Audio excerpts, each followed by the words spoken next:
Offensively for her team. Indiana's lost double-digit second-half lead, 3 in the last. Come on, Paige! With 5 in the half. Beckers with a steal.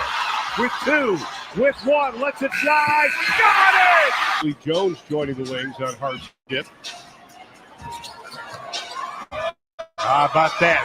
Teammate against. Overall in nearly 9 per game, and it was up higher than that. Kind of an off night against Seattle. Beckers and 1. 57%.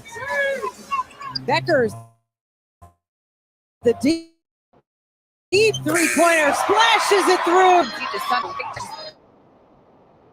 A little more time together. Blocked line. Shot clock is off. Paige Beckers with 3. With 2. Looks to split. Hey, To get slim on her or keep it with the Notre Dame on Notre Dame match. Beckers to tie. Can she keep it going? It looks like she can as Paige Beckers gets it up. back to Beckers. Shot clock at 10.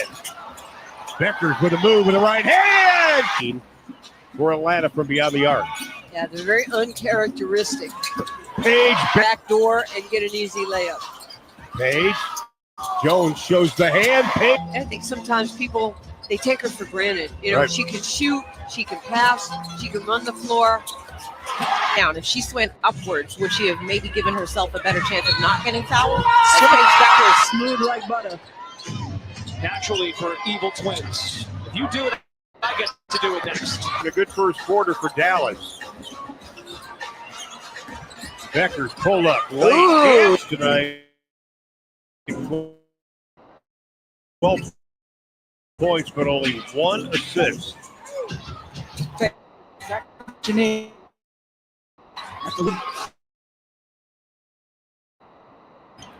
Beckers.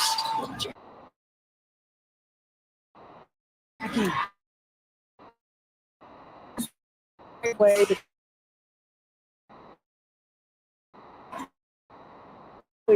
first player.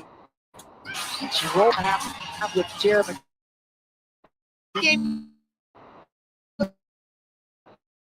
Basketball or new to the WNBA. They both have experienced success at different levels. Beckers.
What's up? What's up? What's up? What's up, sports world? Y'all know what it is, man. Andre the Torch Robinson, the fire starter, in the building. for this beautiful Rise Up Unlimited radio show brought to you by WDAP Radio and WDAP TV. Man, oh man, of course, it's a beautiful Thursday evening, and it's a scorcher where I'm at.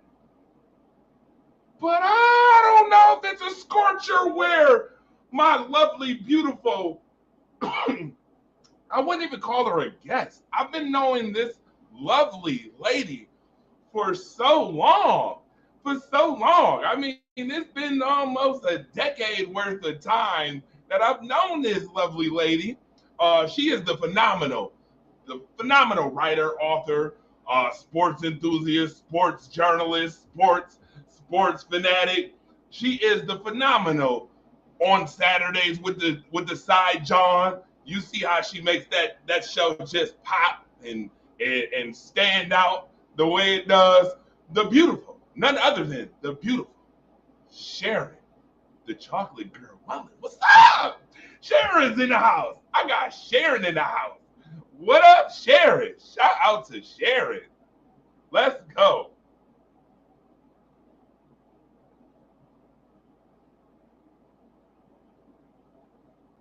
She's so nice. Her mic is muted. Come on now, Sharon. I thought you unmuted it. Sorry. Well, No, thank it's you. all good. Thank you for having me. Thank you for having me. Thank you for that wonderful introduction. I didn't expect all of that. Thank you. But glad to be here. I'm excited for you to be here too. You know what, folks? Listen, get ready. We're gonna bring Sharon on the unlimited ride. You know, we got a lot to talk about. We got NFL today to talk about. We got the AFC North, the NFC North. We've been talking about different teams for the last couple weeks. We're gonna dissect the AFC North because I know Sharon, the chocolate girl, is a Pittsburgh Steelers fan. And then we're going to dissect the NFC North today, too, as well, you know, with some questions, obviously, because I'm the Packers guy. And then we're going to talk some WNBA. And, in fact, we got a lot on the docket for the WNBA. So, you know, I'm a person who's a gentleman. I'm going to actually allow Sharon to let us know what we starting with first. We're going to go with the WNBA. We're going to go with the NFL first. Y'all like and share the show, by the way. Make sure you bring a brother, sister's cousin, bring a drink and a snack. Sit your ass down. Put the phenomenal show. Come sit your ass down. Listen to this phenomenal show that's about to go down. But Sharon, it's all on you. This is gonna start off on you. I'm gonna let you start the way. You gonna pave the way for the show today. Come on. Well, yes, we can start with the W. We can start with the W, ladies first. So we can start there. This season has been I don't know how long you've been watching the W. I think you told me you've been watching it since the beginning. I have. I know I have. And it's been an exciting season so far, interesting season. A lot of different players stepping up, not the usual suspects all the time, which has made it even more interesting than it usually is for me. But I love ball. I just love basketball, period. I like to see the game played, and I want to see it played well. I don't want to see a whole lot of lackadaisical attitudes. I want people to be into the game, and you can tell the effort and all of that. That's what I like. Plus, I like the game from the 90s anyway. But so that's where I'm at with the WNBA this year. I think this season has gone a lot better than last year. I think so far, because last year was just completely overshadowed with the whole Caitlin versus Angels situation. And that's all anybody wanted to talk about, is instead of talking about how well these women are playing the game. And I'm telling you, I'm just so sick and tired. So with that being said, to use your line, with that being said, I'm going to ask you something, because I want to talk to you about something that I know you and I both feel passionately about, and I can tell we agree on. So I like to start with an agreement. We can disagree later, but talk about these new fans that the game has, that kind of came into the game since last season and carried over into this season somewhat for the most part. And the boom in the ratings and the attendance, and all of a sudden they get planes and all this stuff. And it's being brought on by one person. It's all because of one person, they say. That's what they want us to believe anyway. So I wanted to ask you, how do you feel about that? Was it indeed brought on just by one person? My answer is absolutely not. Anybody who believes that it was just by one person is very delulu. There's a delusion in that. It wasn't brought on by one person. It was brought on by a rivalry, by a situation. I'm gonna be honest with you. I don't even call it a rivalry. By one situation, one discrepancy, some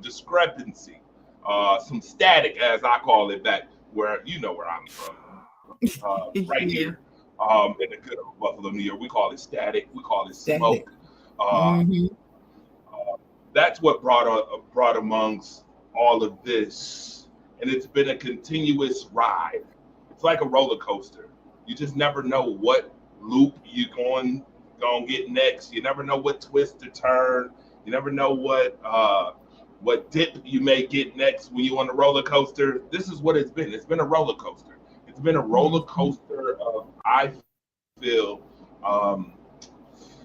somewhat entertaining, but somewhat disappointment. Obviously, the WNBA, we know, has been what most people coin as a failing franchise because of the lack of financial, upkeep or the financial making of the WNBA. So before all this, people were like, "Oh, we weren't really watching." The Messiah. I'm gonna be honest, because this is the Rise Up Unlimited radio show. Right away, we don't hold no punches on this show. So anything you hear I say, please hold it to my heart. Don't judge me for it. But the lackadaisical, misogynistic, opportunist jackasses who was not watching, who had every excuse for, "Oh, it wasn't entertaining enough." I've heard the excuses. It wasn't entertaining enough. There wasn't anybody shooting from the logo. I've even heard it from the heterosexual standpoint. Well, the league is a bunch of lesbian women who just play the game of basketball. A lot of people didn't want to support this in 1997, 98 when the Houston Comets, when you had Cynthia Cooper, Cheryl Swoops, Tina Thompson, and many others, Maya Moore, Lisa Leslie, all those phenomenal athletes that was playing the game of basketball. They didn't want to support it then. Then all of a sudden comes a rivalry. Finally, it took damn near 30 plus years for there to be a rivalry that's kind of similar to the Magic and Bird rivalry, kind of. So now you get the rivalry, right?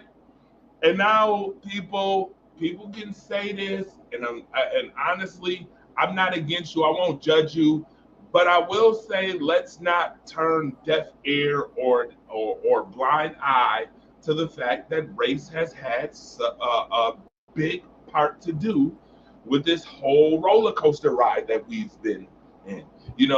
Caitlin Clark started from the Caitlin Clark wave off to Raven Johnson in the Final Four 2 seasons ago when she dropped 41 on South Carolina. Then you get to the championship game and Angel Reese does that to her. The You Can't See Me John Cena that got people riled up in the rain motion. That got people riled up, and people were like, a lot of people were like, Angel Reese, how classless, how ghetto. They used plenty of different verbs and adjectives to describe Angel Reese for her actions, but Angel Reese came out and was like, It's funny how y'all condemn me and point me as the villain or make me the villain when somebody did it first. And I was just backing up my South Carolina girls, right? Raven. That's right. So, Yep. So then the next year, here comes Caitlin again. Got to give them props. I will give Iowa their props. Lisa Bluter, for a lot of people do not know, but Lisa Bluter was a phenomenal coach, even before Caitlin Clark even started playing. The 2020 coach of the year for Iowa. She was phenomenal coach before. Then you get them, and now they, this is a back-to-back year now where they go to the finals. Again, they go to the championship in the NCAA. And then you got to go see Dawn Staley. And the irony is, after the first quarter of that game, we all watched. Anybody who watched for real women's basketball, Dawn Staley had a plan. And the plan was to put Raven Johnson on her like a dog. All right? Get somebody who's going to be physical with Caitlin Clark. And then 11 points later and 3 quarters later, South Carolina completes the undefeated season. They win by almost 20. And we got a second national championship loss for Caitlin Clark. And then off to the WNBA it is. But before we get to the WNBA, we got to make sure that we put Caitlin Clark on this pedestal, which I'm not upset about. I'm not upset. If you want to put somebody on a pedestal, go right ahead by all means. But do it in genuine nature. Don't create false narratives and things of that nature. Like she's the greatest women's basketball player to play college basketball. That's totally Totally false. Right. Totally false. Then we started seeing all these records come out. Records that they had never made up for any other player ever in the history of the NCAA as far as women's basketball. I've never tracked it.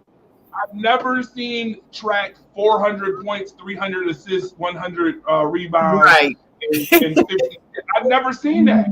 Those exact numbers. Yeah. Yes. I've never seen that, Sharon. And as a sports journalist who's been doing this since 2017, you know this. Somebody who's in there, like swimwear. I'm like, go show me a media outlet. That means ESPN, Fox News, all the major corporate media outlets who track players like this. You can't go back on social media and find this. So of course, fine. You gotta build up the narrative. This is what I'm saying. You're building up the narrative. Now you build up. You come up with all these stats and all these supposed records. Cool. Put them in a book. Here's Caitlin Clark. We're gonna serve her to you. Caitlin Clark, the greatest women's collegiate basketball player, soon to be the greatest women's basketball player of all time. And then people said, well, she comes into the WNBA. Oh, they hate her guts. They hate her guts. It's because she's white and she dominates the sport. She's white. They don't like a white woman dominating a black person's sport. First of all, I want to say that is false. I called Maury Povich. I called him. And he said that was a lie. That was a lie. Diana Taurasi, he said that was a lie. He said Diana Taurasi's the GOAT and she's white. What's the problem? Diana Taurasi has more people than anybody. What's the problem? We've been loving Diana Taurasi since she's been playing at Connecticut. What's the problem? She can shoot from the logo. She was a 3-tier scorer her whole career. So, and we love her. We didn't have any of that animus with her, and it never made any news until Caitlin Elena Clark. Delle Donne. We've been loving Elena Delle Donne for God knows how long. We've been loving Breanna Stewart. This ain't the first time we heard about Breanna Stewart.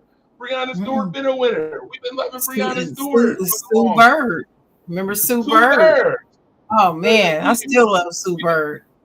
Right, we've been loving them, and they white, all white. But somehow the narrative is we mad. Black folks are mad because a white woman is dominating the sport. That's a lie. Another lie. I feel like, and coin this, authenticity doesn't have to be spun. Authenticity, what is authentic, does not have to be spun. You don't have to move it. It sits 10 toes down on what it is. So all of these narratives, all these narratives, cool, fine and dandy. Now everybody hates Angel Reese, and Angel Reese is classless and ghetto. And, you know, you got this fan base now who wants to see Caitlin Clark win so bad. That the problem is, Sharon, and I have this question for you. Okay. What happens when you put your left lip and let it connect with your right lip? What happens when you connect your left lip to your right? It's closed up. It's closed up. Right. When you connect your upper lip to your bottom lip, it's buttoned up. It's buttoned up. Right, it's buttoned up, right? That's the problem with the fan base, that a lot of fan bases don't know how to shut up. Here's the problem. You have literally put it out there for everybody that you don't care about the Indiana Fever, because if Caitlin Clark doesn't play, you don't come to the games. Which is going to get to another lovely question that we're going to ask on the show in a minute. You don't care about Stephanie White. Y'all wanted her fired after the first week when y'all said, oh, how she treated Caitlin Clark in her injury. You wanted Stephanie White fired. Remember that. DeWanna Bonner, the third highest scorer of all time in WNBA history. You said Caitlin Clark can't carry. You think DeWanna Bonner didn't hear that stuff? DeWanna Bonner came off the team and you called her a quitter. You didn't want her on the team, but then you call her a quitter. Then you call her a quitter. Do you really, and this is what alludes to Sharon's thought, do y'all really care about the WNBA, the game of basketball, or do you just care about one player? Do you care about the Indiana for real team, or do you just care about one player? My question now, Sharon, to get all into this about their fan base, is now I'm hearing in social media, well, look what they did. The world is mad because the Indiana Fever just won the Commissioner's Cup. The Commissioner's Cup, yeah. But what they don't realize is, aren't we the same folks in any sport? Let's talk about, let me give you a prime example. How do we feel about LaShawn McCoy's 2 Super Bowl victories? Not much. Was he a part of that? They were participation trophies. Really? Was he in the games? Nope. Caitlin Clark didn't even play in these games. Caitlin been hurt 6-7 games now. And the Indiana Fever look better now, and this is my opinion, look better now without her. So my question to you, Chocolate Girl, is the Indiana Fever a better team without Caitlin Clark? Because I've been one to say this for the last 2 years. I said this last year. Well, let's unpack that. You said a lot, so you got a lot to unpack. So I'm gonna start there with the Fever. Yes, they are better. They're not okay. I don't want to necessarily say better. I'm going to say they play differently. And when they play the way they play without her, they tend to win better or win more. And I'm going to tell you the reason why. It's because of Aaliyah Boston. Now, Caitlin Clark was the number 1 draft pick last year. Aaliyah Boston was the number 1 draft pick the year before that. Aaliyah Boston is a beast. She was rookie of the year her rookie season for a reason, right? She can ball. I mean, she is one of my favorite players in the game because she's serious and focused. She doesn't shy away from the moment. She understands the game. She knows where she's supposed to be. Plus, she can keep her composure. She shows emotion when she needs to show it, but she doesn't get out of control like Caitlin does. That's what I don't like. I don't like players that can't control their emotions. You got to be able to control some of that. Let it out, but control it. But anyway, I believe what happens is Aaliyah Boston is able to fully play her game when Caitlin is not on the floor, because she becomes more of the playmaker or the play receiver because she's in the paint and she gets the high percentage shots. She doesn't have to be on the perimeter and shoot logo threes all day for them to win, but she can control the paint. And when they run the game through Aaliyah, they can win. Aaliyah also plays good defense. She is serious about that defense. I don't see Caitlin being that much of a defensive threat. And when you get Indiana Fever in a matchup with a comparable team, what the team that defends better is going to win. So you need that defensive edge. And Caitlin doesn't bring that. So while I like Caitlin's game to a large degree, there are things about her game she really needs to work on. And what bothers me is that her stands, not her fans, her stands will not accept the fact that she is not a perfect player. They literally don't want you to criticize her at all. And when you do, you're a racist and you're a hater. And it doesn't matter how you say it. It doesn't matter if you give her all the praise before you say it. As soon as you criticize, you're getting blasted in the comments. So I decided I'm not arguing with these people anymore about this Caitlin Clark. It is what it is. She's going to show, who she truly is this season. This is the season for it to really show. And now we're seeing it. She still hasn't worked on those turnovers. She's still a turnover machine. She's not shooting that well. How you shooting 14% threes on the road, but you a superstar? How are you doing that? Go ahead. I mean, that's low. So and just like Magic and Bird, you brought that up before. Angel and Caitlin will always be mentioned together forever now. Just like Magic and Bird are, you just say it together. Magic and Bird, Bird and Magic, you just say it. Well, that's going to be done with these two. They brought that on themselves. The haters of Angel Reese brought this on themselves. Angel's name is going to forever be brought up with Caitlin's, and it's their fault, and they can't stand it. But they did it to themselves. How? Because you can't post. Can you post anything about Angel, Andre, without people coming in the comments and bringing up Caitlin? No. Cannot. You can it can be a whole article on somebody talking to Angel about her clothing line. Somebody will come in the comments and say something. Well, she's still not better than Caitlin. What are you talking about? It's absolutely ridiculous. So the people who are her stands don't want to realize that she is an imperfect player. But that imperfect player sitting on the bench, they're looking better. And they're not going to be able to deny that. They're awfully quiet in these social media streets, aren't they? Haven't they been a little bit more quiet? I haven't heard so much hooping and hollering from them. And Angel been balling. Have you been looking at Angel? She been balling. Now she's an assist machine. Huh. Oh, so you want to talk about how I can't shoot?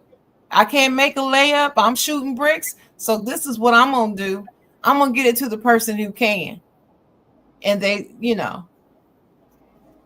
still have a losing record, but it's still a lot of season left. So they have time to improve. I think they're number 10, something like that. Okay, so to unpack a little bit of what you said, I love the conversation. See, this is why I'm so happy. Listen, by the way, y'all need to support Chocolate Girl, the Chocolate Girl, Sharon Mullen. Anything that she's doing positive, I need y'all to support. Find out what she's doing and support. Because I was super excited when she said, yeah, I'm going to come on the show. We're going to talk W. I was super excited. Sharon, first and foremost, there's a couple things that will stand out as far as the Caitlyn situation. So I've heard the rumors, I've heard all of the him or her about, well, they guard Caitlyn differently than other players, which is an excuse, which is a bad excuse. When you can shoot from the logo, you better expect that you're going to get attention. You're going to get defensive attention. If you're a real coach, I coach basketball. You're a real coach, you're paying Caitlyn attention. You are game planning for Caitlin Clark because she is a great player. Let's be clear. She is a great player at what she does. But that doesn't mean that teams can't find her out. Golden State's coach literally came out. She's a first-year coach. By the way, shout out to Golden State's coach. She was the coach of the week this week, if you've been watching WNBA. She said, yo, Caitlin liked to go to that left. And we wanted to put pressure on Caitlin going to that left, trying to go to that left. We're going to be right there. Any coach who pays attention knows that Caitlin likes that little drop step 3 from the left, going left. Push her right. Push her to the right. Listen, I've heard this. Well, majority of the players who, lead the league in assists usually lead the league in turnovers. I've heard that too. I've heard that too. Leading the league and being in top 5 is 2 different things. Okay. Stockton was top 5 in turnovers, but Stockton led the league 13 seasons in a row in assists. Okay. Let's be clear. Before you get to comparing these folks, before you get to compare Caitlin Clark to Stephen Curry makes contested threes. Okay. Contested bombs. He also, Sharon, doesn't have a 3.57% 3-point shooting on the road right now. Caitlin Clark averages 3.57%. Oh, it's down. Oh, wow. I thought it was higher than that. It's down to 3.57 now? Wow. She's 1 of 28. 1 for 28 in 3-point shoot. She's made 1 3-pointer on the road the whole year. And people will say, well, she's been out for 8 games. I don't want to hear that. What happened? I don't want to hear it. No. I don't want to hear it. Let me tell you something, Andre. Let me tell you something, Dre. I don't want to hear any more excuses made for her, period. If she's going to be the baddest you know what, then she's expected to be the baddest you know what, no matter what the circumstance is. And I don't want to hear any of that. I don't want to hear it, period. You need to go out there and do what you say you're going to do. But they figured her out. Push her to the right. She can't shoot from over there. So we talk about 3-tier scoring. Sharon, right. You know what 3-tier scoring is? 3-tier scoring is being able to hit from 3, being able to pull up midi, being able to finish crash the boards. Right? That is a 3-tier score. She's not a 3-tier scorer. No, she's not a 3-tier scorer. She has no. I can name 2 rookies that can outshoot her in those ways. Outshoot her. I think we showed one of them in the introduction. By the way, for folks who watch women's basketball, I will go on the record and say this too. If Paige Beckers doesn't have the injury in 2022, Caitlin Clark is not the number 1 overall draft pick in 2024, because technically Paige, Angel, and Caitlin were all supposed to come out the same year. All 3 of them were supposed to come out the same year. But Paige got injured, and Paige turned that injury year into a national championship year, which is the reason why Paige came out a year later. Right. So we have to put all of those things into consideration. Now, right now, as it stands, as we speak, Sharon, who would you say has had a better rookie season from their first season? Paige Beckers or Caitlin Clark? Oh, it's Paige, no doubt. Paige didn't come into the league turning the ball over. Paige didn't come into the league with all the all that. She didn't come into the league causing controversy and talking shit. She didn't do that. She hasn't been doing that. You know what Paige has been doing? She's been putting her head down and working on her craft. That's what she's been doing. And it shows. Game after game after game. It shows. I'm focused. I'm out here going to play this game I love. Bump all that. I'm not here to impress the fans and look cute or win the refs over. I'm here to play this game. I'm a baller, and that's what I'm going to do.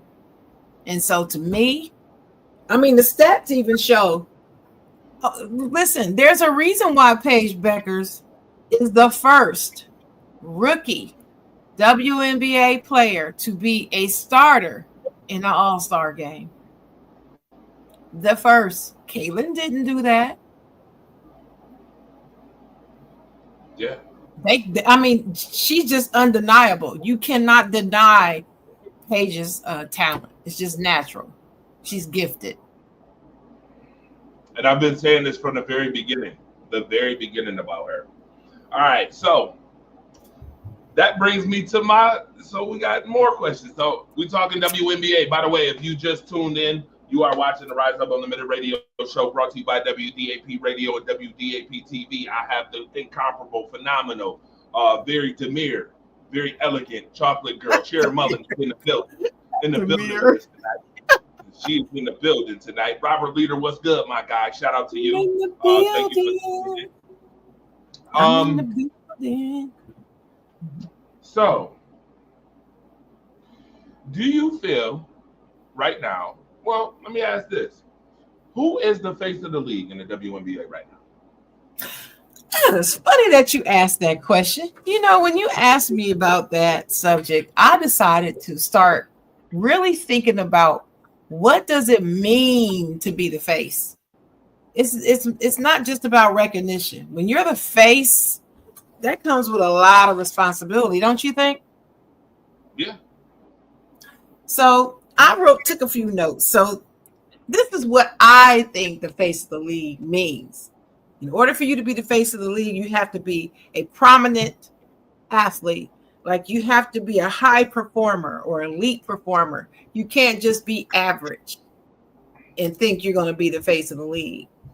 You have to be recognizable. Sometimes you're also popular at the same time, but at least recognizable.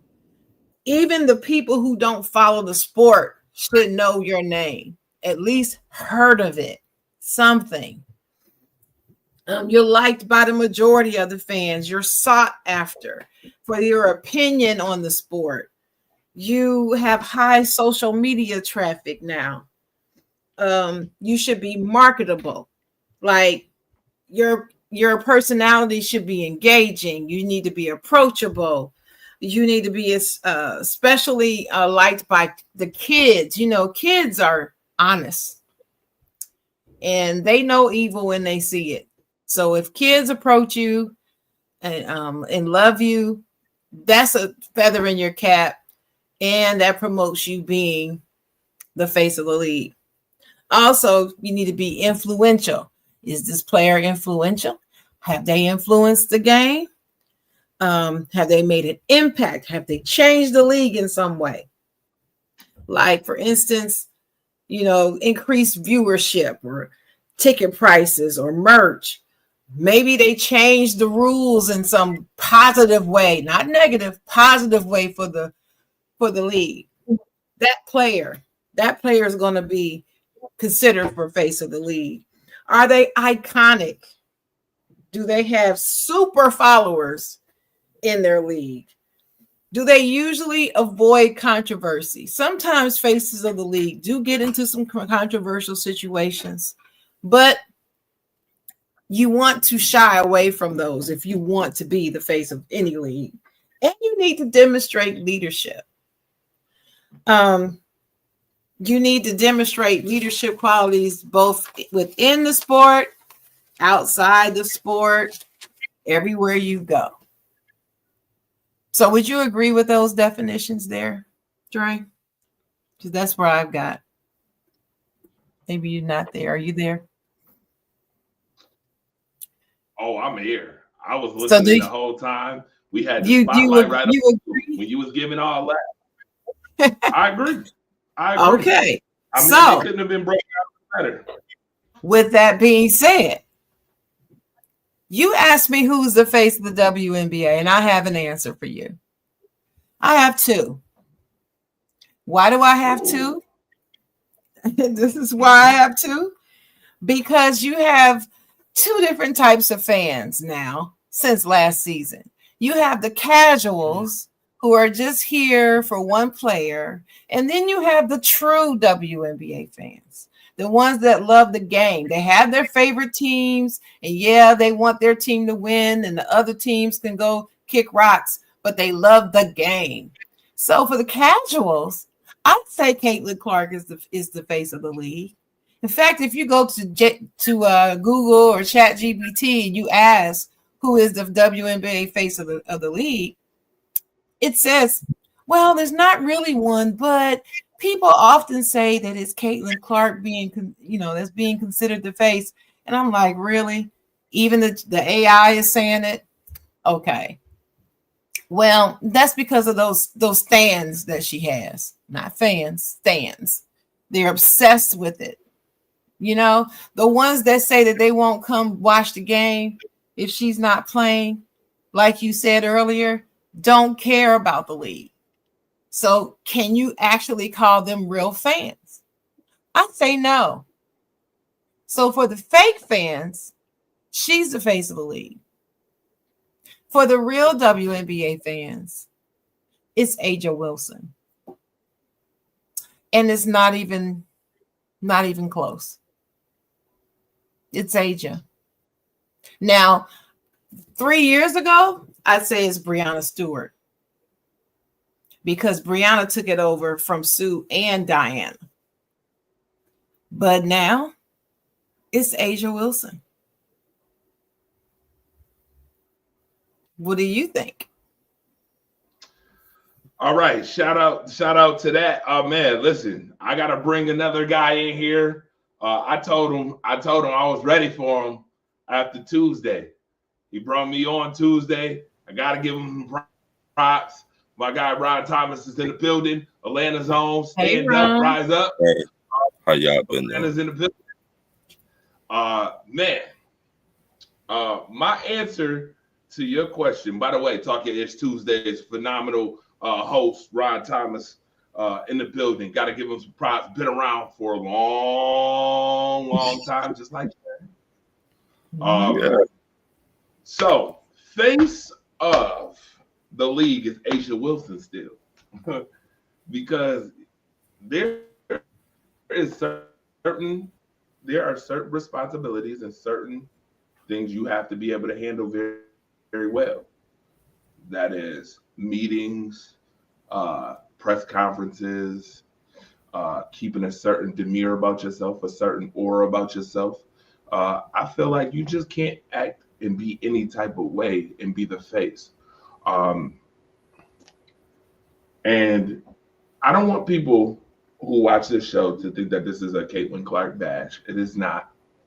But this is a come to Jesus, let's be real. Come to Jesus, let's be real about Caitlin Clark. Caitlin Clark's fan base is bringing in the ticket sales.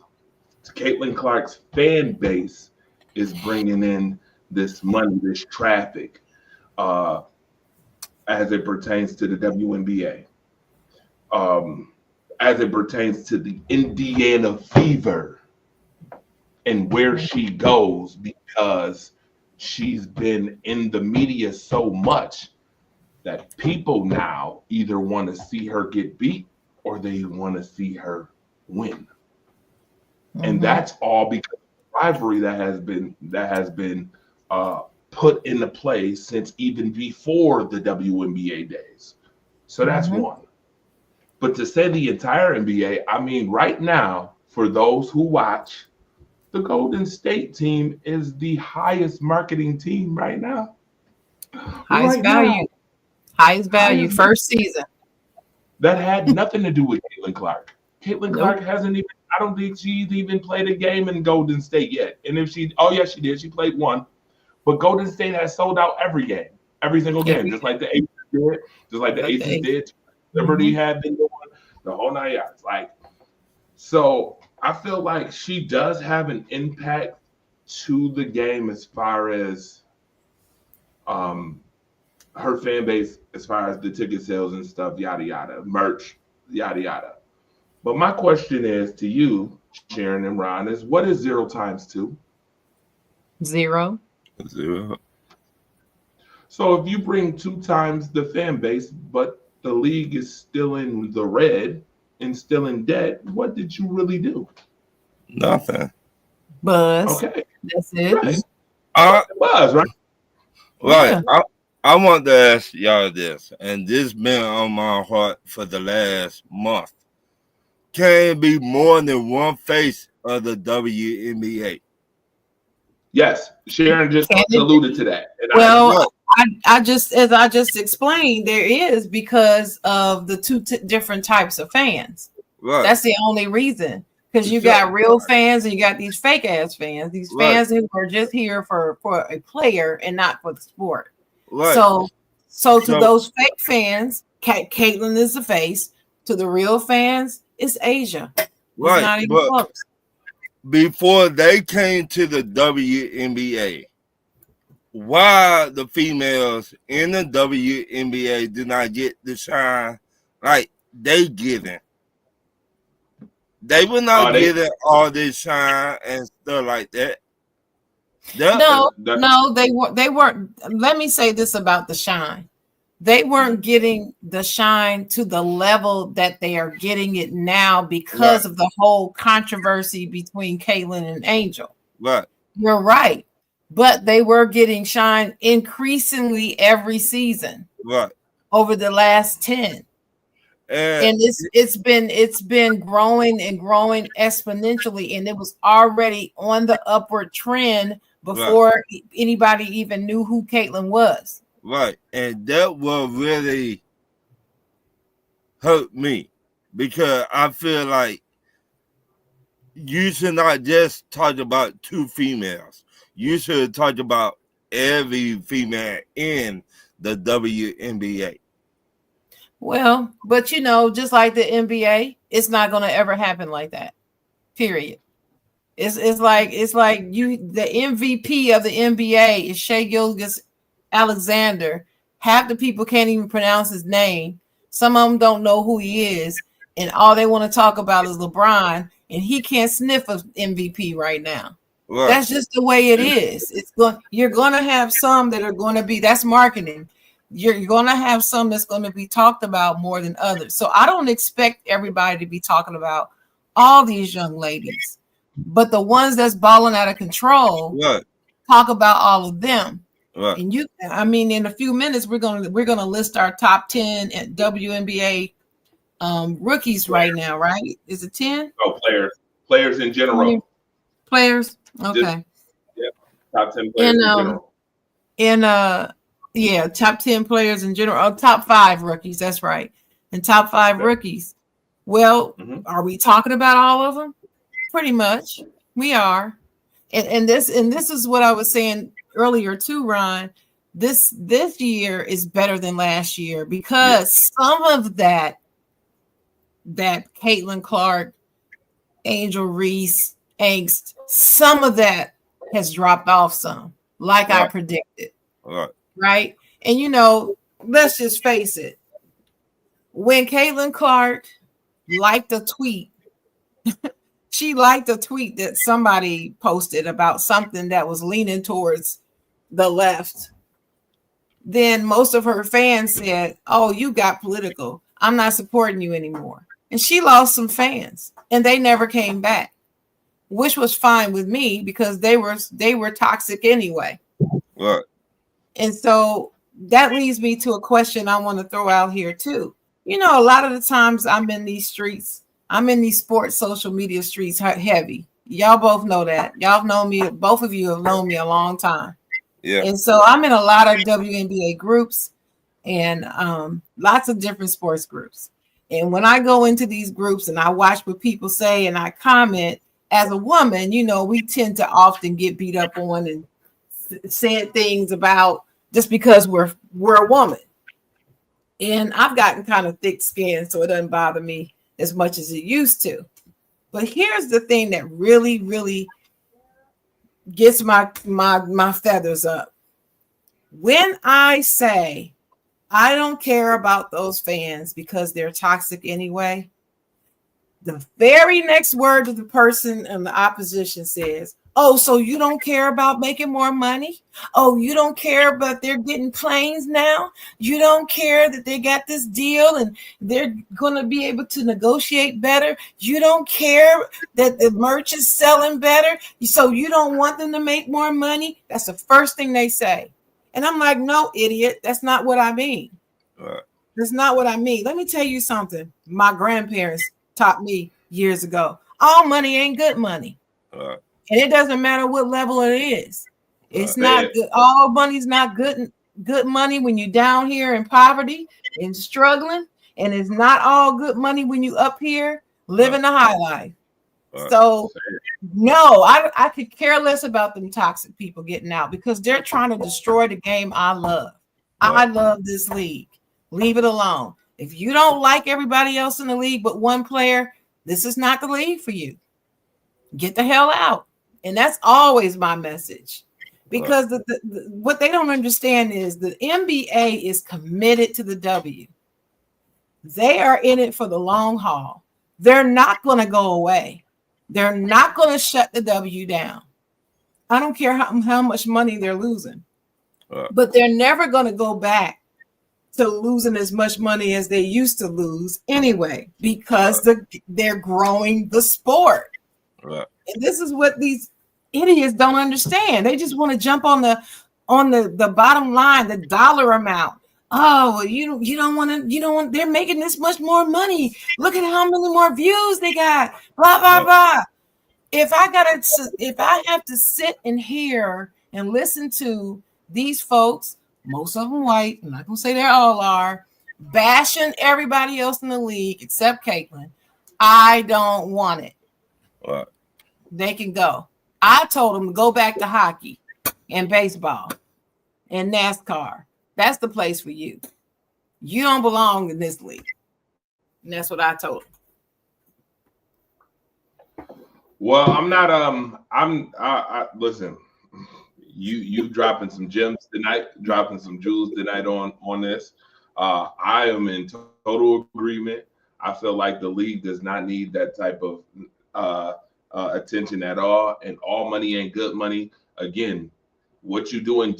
Would you rather grow a sport organically and hustle and struggle and get to a point every year where you're building? Or would you have it disingenuously grow by these fake fans who the first time she go out with a real injury, you're gonna lose what you thought was genuine anyway. I will go one further and get a little deeper. In the last 2 years, I've never seen the WNBA have to come out and make statements about racism. We have now 2 years in a row had to have the WNBA come out and make statements about racism and things that are going on during these games. You've had players come out and say the same thing. We don't need that type of fan base in our league, the racist fan base, the racial overtones. We don't need that stuff, right? So my real question is, Sharon, which one is the WNBA really trying to do? Are they for eradicating racism, or are they for making the dollar from that same fan base who continues to be put on the spot for racism? And by the way, when I ask that question, I'm gonna make this statement. Anybody who thought that the WNBA was gonna come out and say that, our investigation found that there was racism is a damn fool. I was gonna go there. But listen, that's a very good question, Dre. It's a very good question. Last year, my answer would be there for the money, because they did very little to squash all of the racial tension. The commissioner, I blame her. In fact, when she would give her little statements about there's no place for that in the league, she still didn't go far enough to me. And sometimes she didn't speak out when she should have. And she didn't say it in a way to shut all that mess down. She really didn't. And she got dragged on social media because of that. So I believe this year she don't want that smoke this season. So this season she's taking a different approach. But with this last situation in Indiana, where somebody in the crowd was making, I was told that they were monkey noises. And then somebody else said it was just racial words or whatever. Derogatory words or sounds. But I was told by somebody who was there, it was actually monkey sounds. Well, of course, they're going to come out after the investigation and say that they didn't find anything. Why? Why would they not tell the truth? I had a guy in some random group say, no, they said that they didn't find anything. They didn't capture it on the mic. They didn't capture it on the camera. None of the players there, they didn't hear anything. I said, how do you know? Were you there? And he was like, no, but that's what they said that they found. I said, right, that's what they said they found. I said, I spoke to 4 people who were there. 4. And 2 of them are white and 2 of them are black. So before you think they were all black people who just want this to be racial, this is what I said to the guy. And I said, all 4 of them who were not there together said they heard it. What? And they reported that they heard it. So the officials know that they heard it. When they told me that, and I was sitting there listening to them, each one that I talked to, when they told me that, I said, I see what's going to go on. I'm willing to predict that the W is going to come back and say that they found nothing. Because what they're going to do is they're going to have a conversation with the Fever. They're going to have a conversation with the Sky, and particularly with Angel, because most of it was directed at her. And they're going to say, hey, for the sake of the league, let this stuff die down. We are sorry, Sky, Fever. We want you to put better things in place to keep some of this down. The Fever probably agreed to it. I don't know this for sure, but this is what I was predicting. I said, this is how this is going to go. The very next day, they made that announcement that they didn't find anything and that nothing was picked up on any of their mics. I said, that's not true. There's no way it could be true, because 2 of the people that I spoke to were sitting there closest to the press bay, the press area. Well, there's mics everywhere. No, go ahead. It's sad that grown people, they lose their mind when they go to different events. You see what I'm saying? It's sad. Grown people lose their damn mind when they go to a basketball game or a football game. They don't know how to act. They act like they the one on the court or on the football field. Well, especially when they drinking beer and stuff. Right. Do you got to stop selling alcohol at these events? No, they'll never do that. Well, listen, no, they tried that before. They contemplated that before, and people were up in arms talking about how they boycott. But listen, Melissa in the comments asked a question, or she made a statement. She said, why the hell would you go to a game where it's historically dominated by minorities and do that? Monkey noises or racial comments. Like, what the hell is wrong with you? My answer to you, Melissa, it's Indiana. That's how that state is. Oh, wait a minute. I grew up in Ohio. My hometown was 38 minutes from the Indiana border. I know Indiana very well. Ooh, Sherry. And they don't, Andre. as a state, they do very little to monitor or discourage that type of behavior in that state. Letting you know, I'm not saying it's the only state. I'm just telling you that's a state I know very well. Yes, sir. What's up? Remember me and you had that talk the other day? It goes to my question I asked you the other day. Mm-hmm. And what that question was, Andre. You go ahead and spell it for him. You tell him what the question was. I'd rather you get the credit for it. What was the question? It's sports. Like, oh, yes. Don't do that. That is a whole nother topic for a whole nother another show. Ooh, but it's a part of what Sharon been talking about. Yeah, but we got to keep it on. We got a whole lot more to cover. We got a whole lot more to cover, and it's already 10. It's already, yeah. So here's my thing, Sharon. You are 100% correct.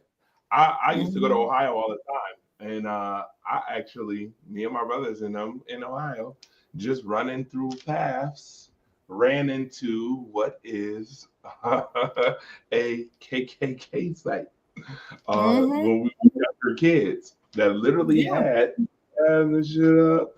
And we dipped the hell out of there quick. Yeah, you better. You better. So fast. We ran through them joints. We ran all the way back to our Aunt Joanne's house. See, listen. In Ohio, in the Midwest, Black people, minorities, Black, Latino, whoever, non-white people, we tend to live in the cities, in the urban areas. We don't live in those small towns because that's where those people who are opposed to our existence live. Okay? That's what was one of the hardest things for me to get used to when I moved down here to North Carolina, because there are Black people in small towns, and I literally was not used to that. So I say that, I'm making that point because in line with what you said, Dre, yes, you better hightail your butt back to your aunt's house, because they mean business when you come up in there. And you may not come back out. And they're serious about it. I was born and raised in Ohio. There's some towns in Ohio I've never been in, never heard of. Don't want to. Period. Yeah, so, and you have to remember the founding states of where that stuff even started.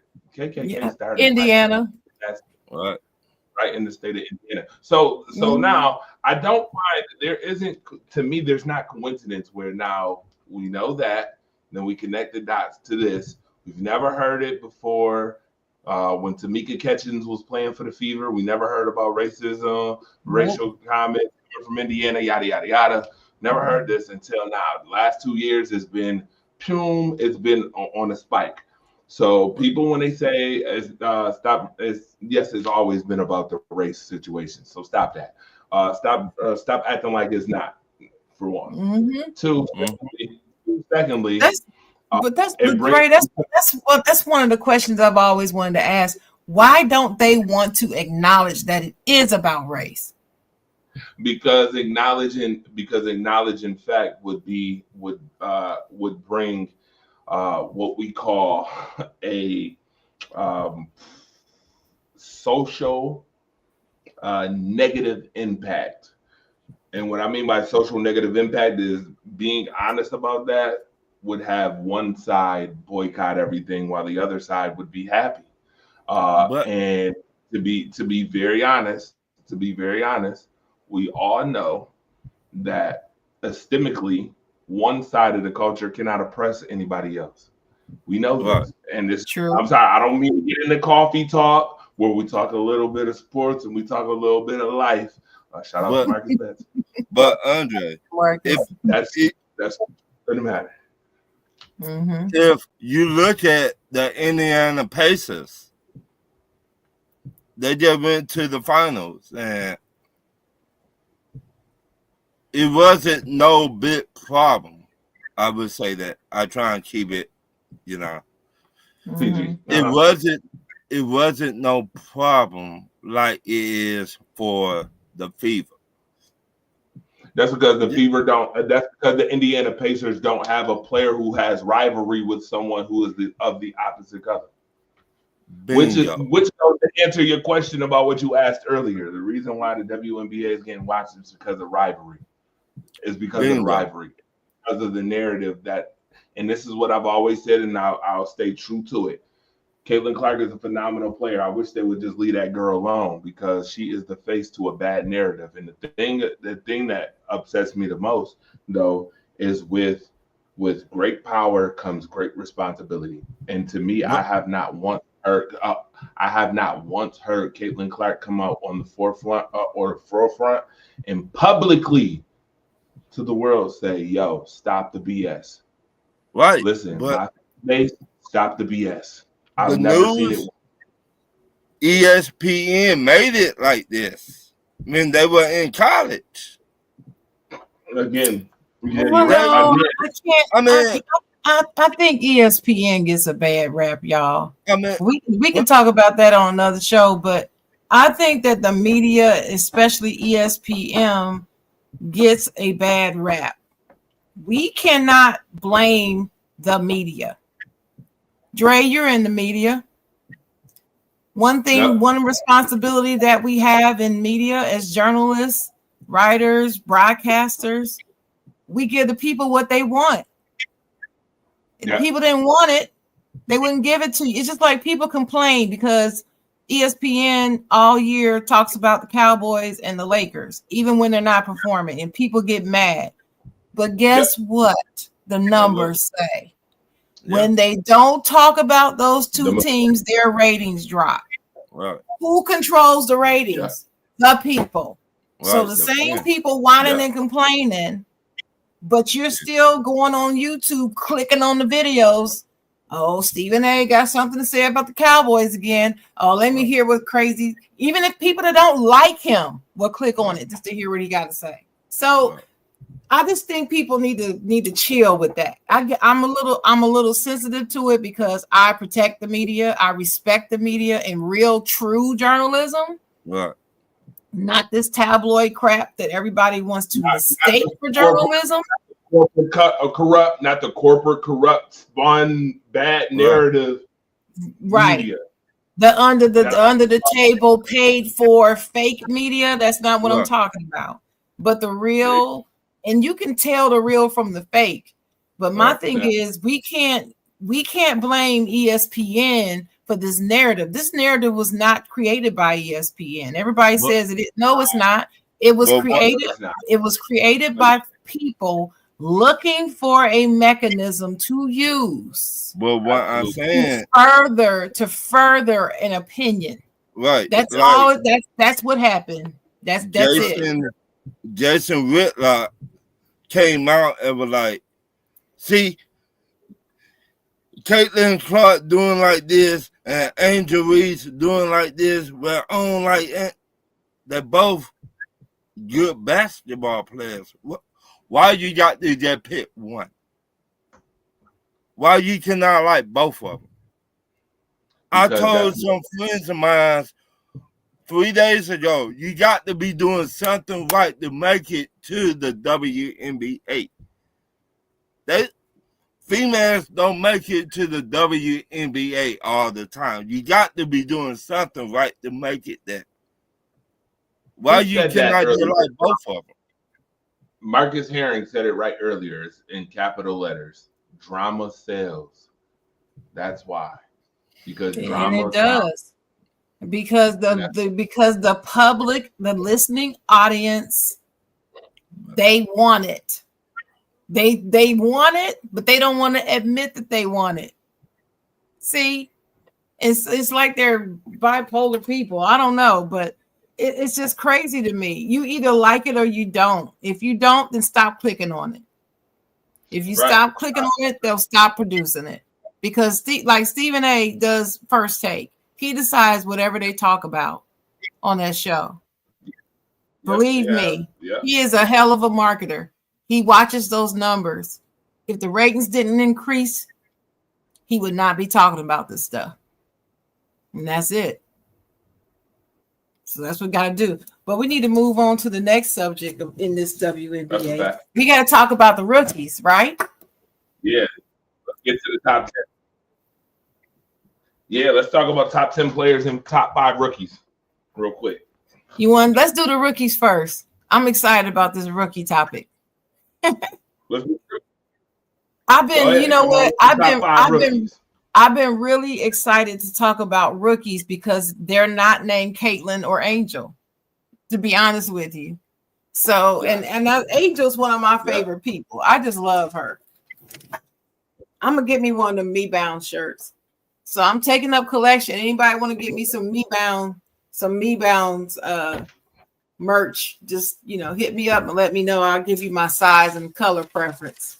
But anyway, so these are my top 5 rookies. I'm gonna start at number 5 because I like to go 5 to 1.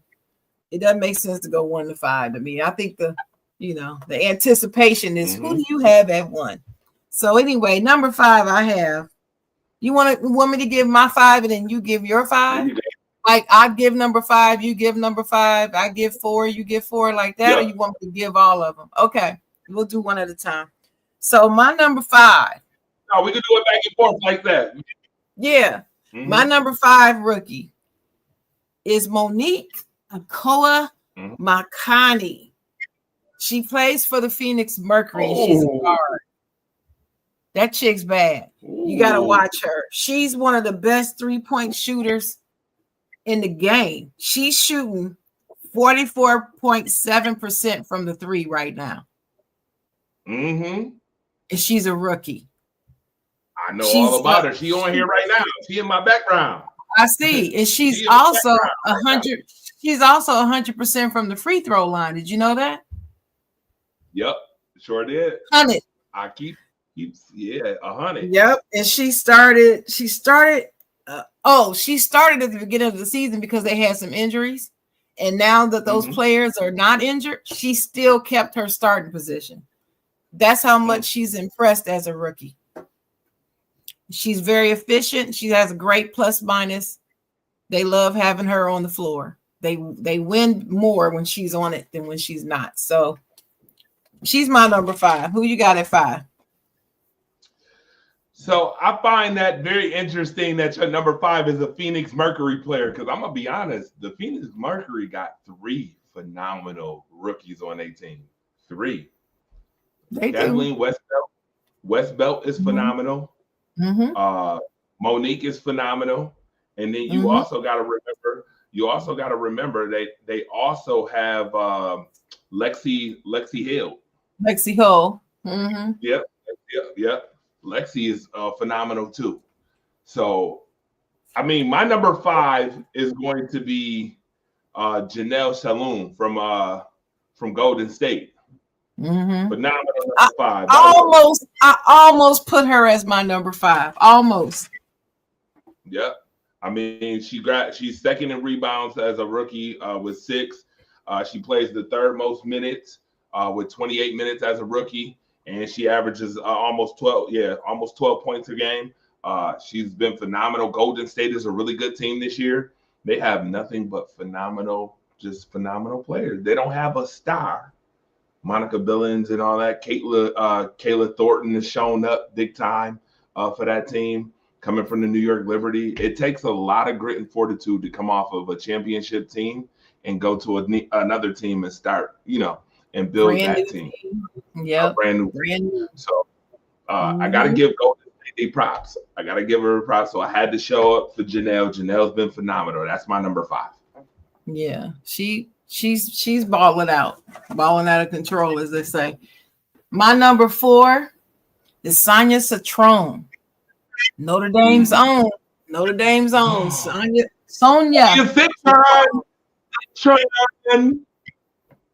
Citron, number 4. I call her Tron, but I know it's Citron. I just say Tron because it's like Patron. But anyway, it's all good. She's a guard for the Mystics. The Mystics, you don't know this, but next to the Sting, see, the Sting was my favorite was my second favorite team. I'm a Sparks girl, right?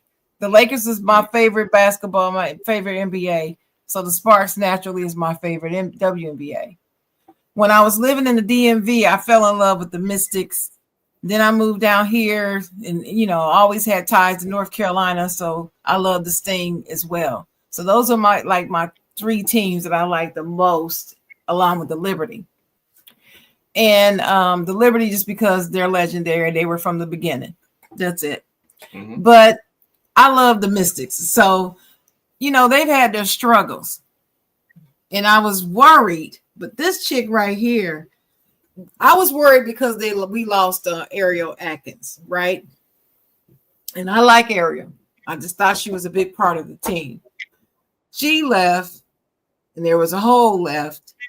In comes Sonia Citron, and this girl, let me see, 14.1 points a game, but she's shooting 47.1%. Not bad. She's one of the most versatile players in the game. She's a guard, but she can switch off and do all kinds of things on the floor. She's one of those players, she's like, she fills whatever role is needed at the time. And she can switch up on a dime too. She can shoot. She can defend. Who she reminds me of as a player? She reminds me of Dwayne Wade. Because she can defend on the perimeter. She's fast. She's very quick, cat-like. And she's often cut into the basket. I remember when watching Dwayne play was just like poetry in motion to me. And she cuts from the side and cuts through the middle and finishes at the rim, draws fouls. She does everything that she's supposed to do, just like D Wade. So I like her. Let me see. What else did I say about her? Oh, she didn't have much of a mid-range game when she was in Notre Dame. It was just, okay. She does now. She worked on that in the offseason, and it shows. So I like Sonia. You need to watch her. If y'all haven't seen her play, you need to check out a Mystics game. She's running it. Well, the Mystics have two players that's on my list. You named one. And my number 4, where are we on number 4? 4. Okay, 4. Number 4 is Sonia Citron. So you got Sonia too? Number 4. I'll take Sonia Citron as well. Yeah, because if you watched her, she was really good with Olivia Miles and Hannah Diago. It was phenomenal at Notre Dame. I was shocked that Notre Dame got beat in the tournament the way they did so quickly, because those three are phenomenal. And when I put up the number 3, she's a 3-tier scorer. Sonia Citron. Definitely a 3-tier scorer, for sure. She can do it all. I like her game a lot. Yeah, I like her game a lot. She can defend. That's something you had to do at Notre Dame, is be able to defend at a very good, above average clip. I forget the name of the coach. I forget the name of the coach at Notre Dame. Oh Lord, and she fine too. I forget her name, but we'll get to it. I'll get back to it later. But yeah, she didn't play no games over there in Notre Dame. She didn't play any games. No, she had a great college career. She was good.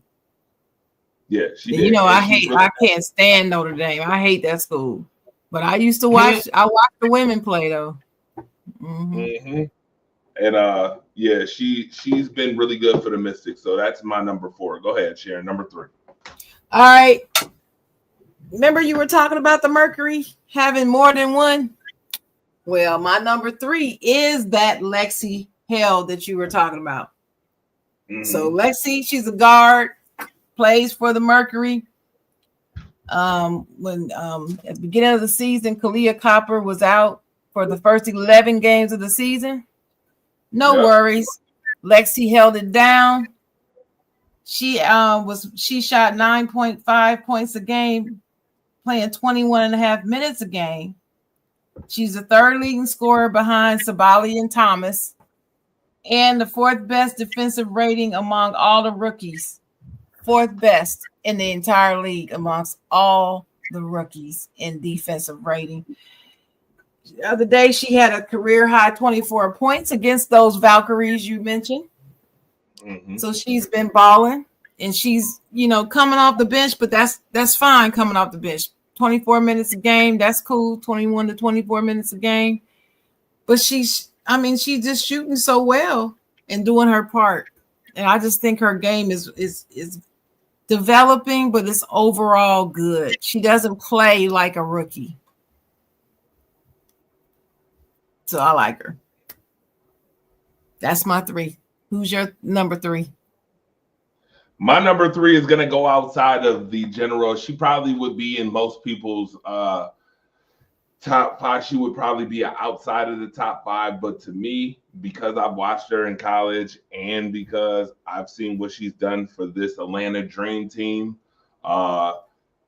really good, transition between championship South Carolina coming to Atlanta Dream team that wasn't a playoff team, which looks like they're going to be a playoff team this year. I like what the Atlanta Dream has been doing this season, and I gotta give Takina Pow some props. I gotta give some props. Pow. That's what I call her. Pow. That's what I call her. Phenomenal. She's a very reliable shooter. Over 40% from 3-point. She can defend as well.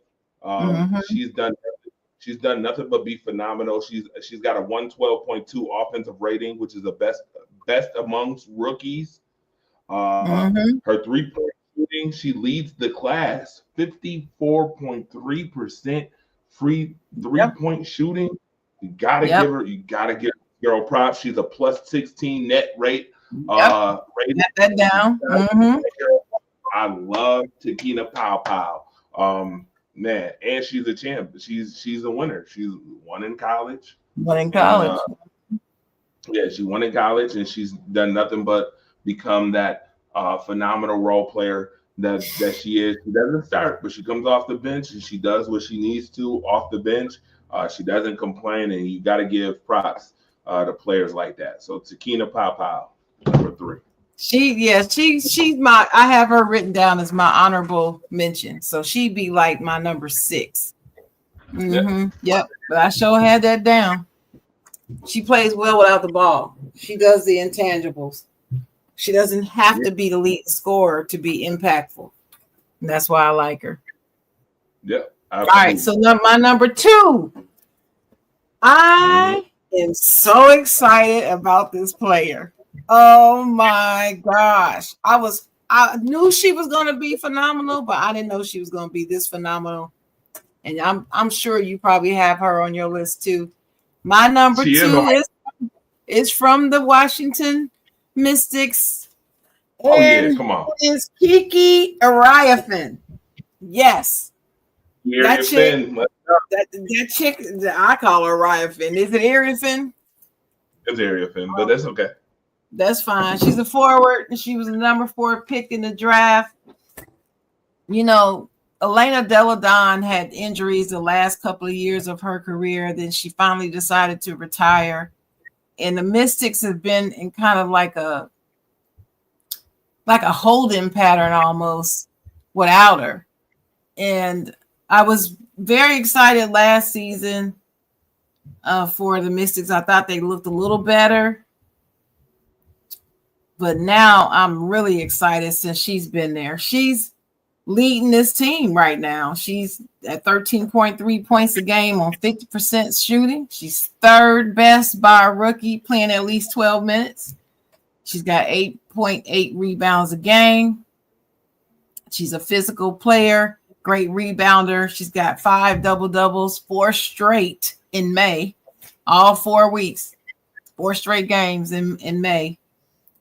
She played next to Juju at USC, so that's the reason why a lot of people didn't know her game was going to be this incredible.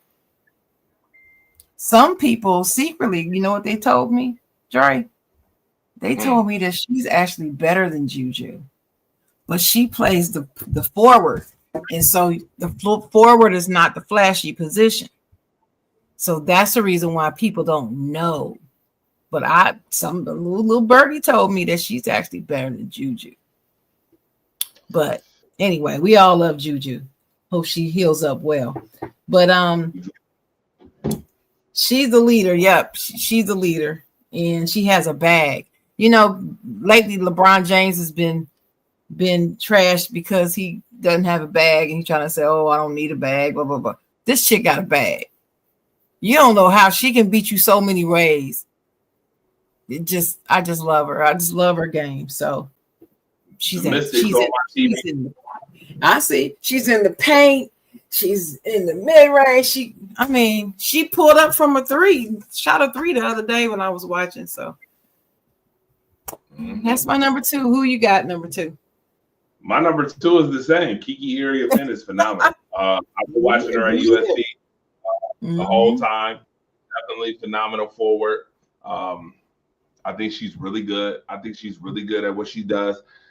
Can she be now? If she get that 3-point game together, she's gonna be a problem. She's gonna be a major problem. She could definitely be a 3-tier scorer if she does that. I think she's gonna be really good in this game. I really do. Her attitude, the way she addresses the game, to me, very good for a rookie. Very good. It doesn't seem like she's nervous at all. That's what I was about to say. Yep. She's unflappable. Just unflappable. She's fine. Just oh, okay. We down by 10. No worries. We gonna get it. I mean, she's just cool. I like her. Yeah. I like her. Well, we come down to the number 1, and we might as well both just say Paige, because I know we both have the same person. You already know the number 1 is obviously Paige Beckers. That's simple. The simple one is Paige Beckers. That's it. We just actually, if you didn't just watch, the Dallas Wings just beat the Phoenix Mercury too. Yeah, I just got a message on my thing from my All Things WNBA group. The Wings won. Paige Beckers. I think she scored 24 and had 7 assists or 7 rebounds tonight to go along with those 20-some points that she had. Phoenix is one of the better teams in the league. Dallas is starting to put it together now. I remember Dallas was 1-10. Okay. They're really starting to put it together. But one thing about Paige Beckers is that she's been very consistent for the majority of the season. She had, I think, 1 bad game this whole season. But Paige Beckers has been on a tear. And I told you guys from the jump, I keep telling you, and I'm going to keep saying it, Paige Beckers is going to be eventually the face of this league coming up. It's going to be She's almost there already. Again, we talk about how you address the game and how you go about the game. She's been nothing but classy. She doesn't run her mouth. She's not a big mouth. She doesn't stir up stuff. She plays the game of basketball the right way. The right way. She goes about the game the right way. And that's something to be proud of. I mean, that's something to really, really be proud of. I know Gino's got to be happy, very happy for what he's seeing her doing. Let me see. Paige finished with 23 points. Yep. 4 rebounds, 5 assists. Okay. They won 98-89. See? They're winning games. The Dallas Wings is winning games. Yeah, so now they're at 6-13, but the Mercury is at 12-6. Right. See, the Mercury, one of the better teams tonight, gets knocked off by a team that is up and coming. Thought. You ready for this? Here's a thought. Sharon, you ready? So, a little birdie in my head said, well, the Dallas Wings have been a team that's up and coming. And because I don't hear a lot of players in the women's game for next year's draft, like we've heard for the last 2, I don't hear a lot of players being mentioned like, oh, this girl's coming out, could be coming out for the WNBA next year. I'm wondering I'm just wondering if there are going to be any rookies from last year's draft that could go to another team. And this is going to sound far-fetched, but I'm going to put it out there first because I haven't heard it from anybody. But what if Angel Reese went to the Dallas Wings? Can you imagine Paige Beckers, Arike Ogunbowale, and Angel Reese all on the same team? What do you think the Dallas Wings do? I think that would be a really good fit for Angel. I think they could run through some folk. I think that would be a really good fit for her because I don't think that the Chicago Sky has done everything possible to get Angel to where she needs to be. I just don't. I think Angel, a lot of this is on Angel. Angel has had 2 rookie coaches. Let's not forget, Teresa Weatherspoon's first year coaching was last year. Let's not forget that Tyler Marshall's first year coaching as a head coach was this year. She doesn't have a coach who's coached a long time, like a Stephanie White, who coached for Connecticut before she went to the Indiana Fever and was with the Indiana Fever before the Connecticut. Okay. Besides was a first-year coach last year, but they don't have, like, Angel Reese hasn't had that coach, hasn't had that legitimate coach yet. And I feel like when she gets that legitimate coach, I think that what she's doing now is all off her own will. I think she has a will to want to be better, Angel, and she heard a lot of the stuff that's being said. That's why the last 5 games, Angel Reese has just been putting up points after me-bounds and points. We'll call them me-bounds now. A lot of points and a lot of me-bounds. Plus, she's been distributing the basketball, 7 assists, 6 assists here, which is something I think that Angel Reese should have probably been doing in her first year.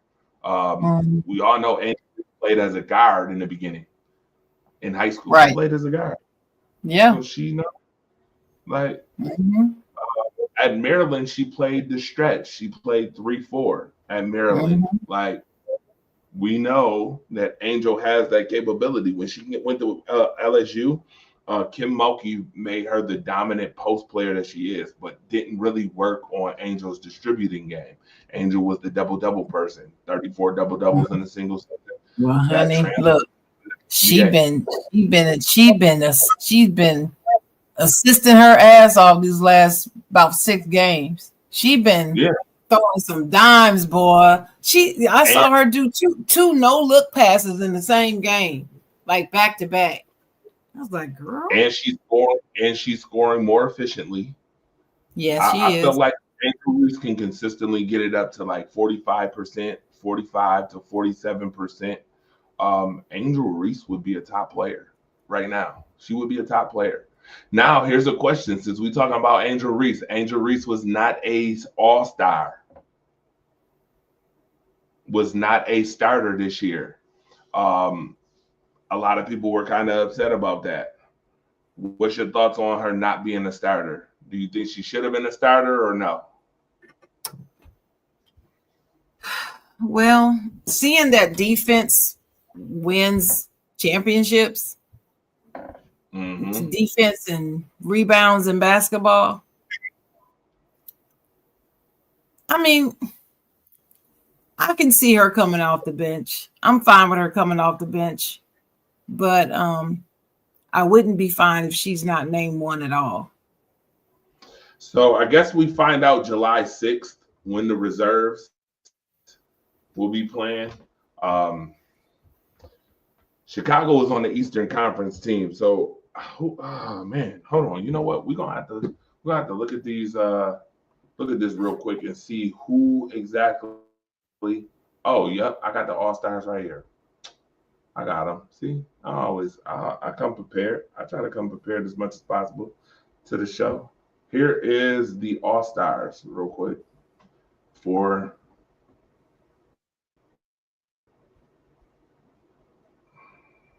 Oh, the starters. There you go. Mhm.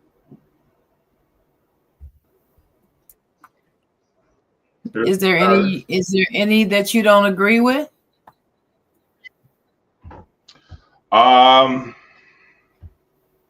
You want me to be honest? Sabrina has struggled this year. I don't know if Sabrina should be a starter. You know who I actually so I agree with Gray. Alyssa Gray has been phenomenal for the Atlanta Dream, by the way. Phenomenal. Mhm. We're talking Eastern Conference now. I'm looking at the East. Aaliyah Boston. I agree with Aaliyah Boston. By the way, course. I think Kelsey Mitchell. I think Kelsey Mitchell is the best player on the Fever. By the way, I'm gonna just say that earlier. Yeah, Kelsey Mitchell she is is. phenomenal. Mhm. And I think she plays better without Caitlin. But Because she can play her and I've game.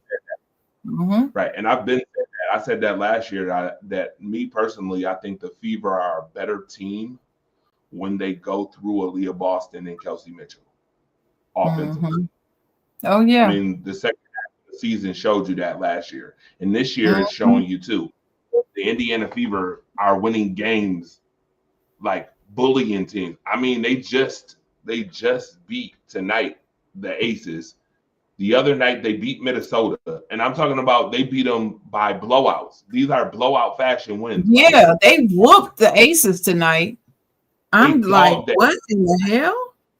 And they dogged Minnesota, holding them to 59 points. 8.5 minutes. Minnesota didn't score 8.5 minutes in that game.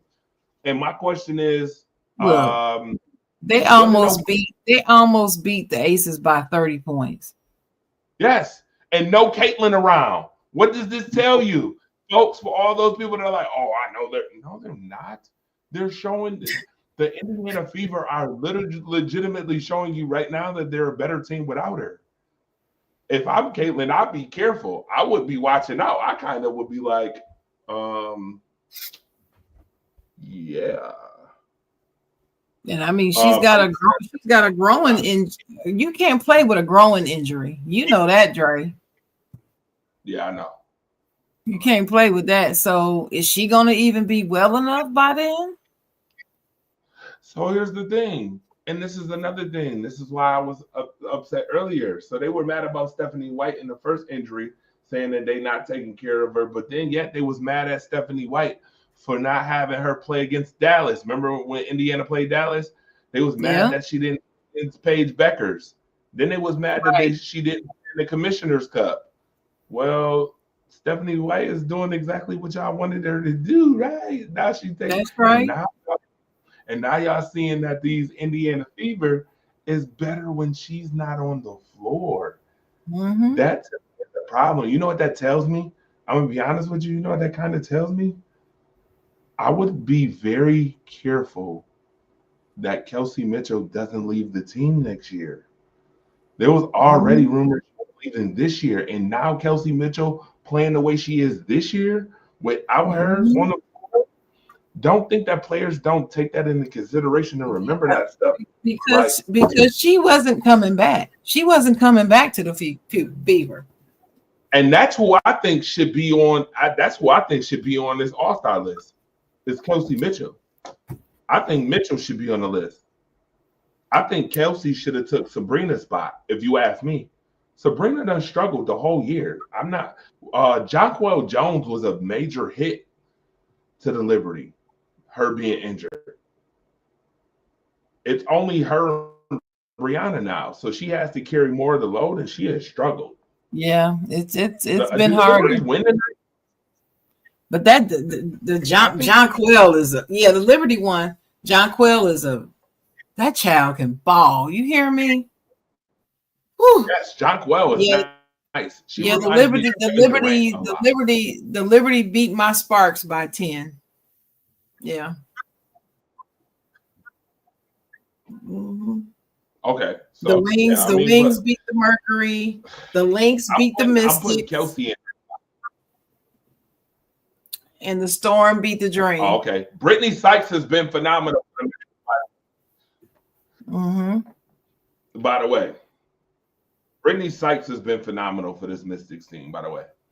The Atlanta Dream, you know what? The Seattle Storm is an up and down team. Atlanta's really good. They're on that same boat, so I could see the Storm beating them. But I just I think that's the only one that I disagree with is Sabrina on this list. Really? I think everybody else is. And Caitlin, I'm gonna be honest with you. Okay, so I'm gonna just put it out there. Caitlin been injured 9 games now, almost half the season, and the only reason why she has started is the voting that she had 1.3 million. Right. We know that her face is gonna show up and show out, and people are like, "Well, she tore up the." Yeah, that's to be expected. We expected that. Though. We expected that because we expected her fan base to show up. Exactly. We expected. Do you remember all those years? Do you remember all those years when Yao Ming was playing and he got voted every year to the All-Star game because all those Chinese people would vote for him? Everybody in China would vote for him, and he wasn't even All-Star quality. And he was okay, but there were some centers better than him. But he went a lot because the fans. Yeah, I'm not shocked about her vote. I'm not. People are like, oh well, you know, yada yada. I'm like, okay, well, it's Caitlin Clark. Why are we surprised about her? You know. Yeah, I'm not surprised. Her All-Star. I just hope. I hope Angel comes off the bench though. I really do. I don't see how they could leave her off. I don't see how they could leave her out of the All-Star. I can see it happening. I'll be pissed. Be pissed. I will be pissed. Okay, so to me, at her position, how many power forwards are better than her? I don't think that there's 5 power forwards better than her. Maybe 3 at her position. Maybe. I don't. Asia, Nafisa, Jonquel. Asia, Nafisa, Jonquel. After that, everything else to me is a debate. It's debatable. I mean, Angel puts up double-double constantly.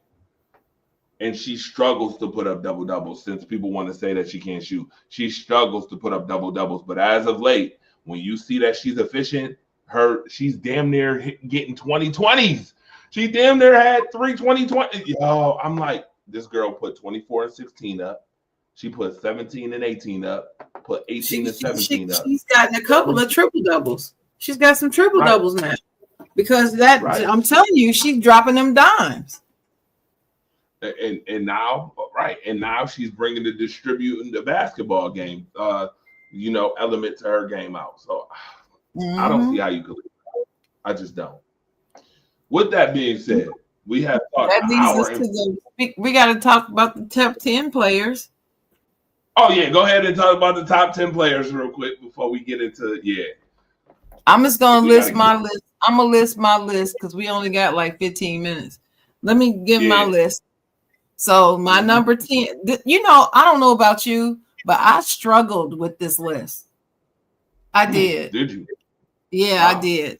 I got you should see I got some scratch outs. Scratching. Oh, I think you scratching out. Scratching out, rewriting. All right. So look, number 10, I have Jackie Young from Vegas. Okay. I like her game. Her game is the bomb. 9. Okay, first of all, I'm just gonna put this out there. I intentionally left Caitlin and Angel off my list. Not because I don't think either one of them are top 10. I just decided not to include them because I wasn't really sure where to put either one of them. So I just left them both off. Okay. So let's get that out of the way. So number 10, I have Jackie Young from the Vegas Aces. 9, I have Sabrina Ionescu. I still have Sabrina. I love her game. I think she's number 9. 8, I have Paige Beckers as 8. I have Alicia Gray as 7. I have Kelsey Plum as 6. I have Aaliyah Boston as 5. I have Skylar Diggins at 4. I have Brianna Stewart at 3, Nafisa Collier at 2, and Asia Wilson at 1. That's my list. I like the list. That's my list. And originally I had Angel at 9 and Caitlin at 8. And then I kept thinking about it. That child that missed 8 games. She's not even playing right now. I can't put her on the top 10 list.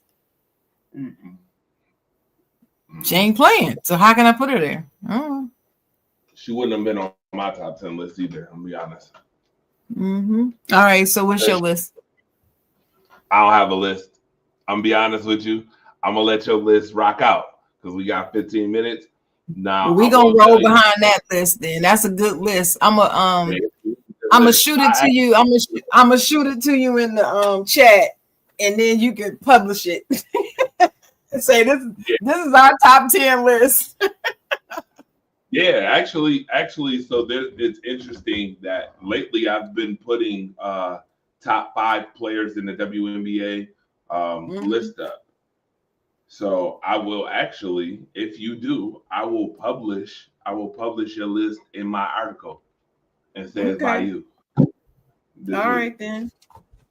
That might be something to do. I might even have to start doing that. You know what? People every week give me your top 4, top 5 WNBA players from week to week.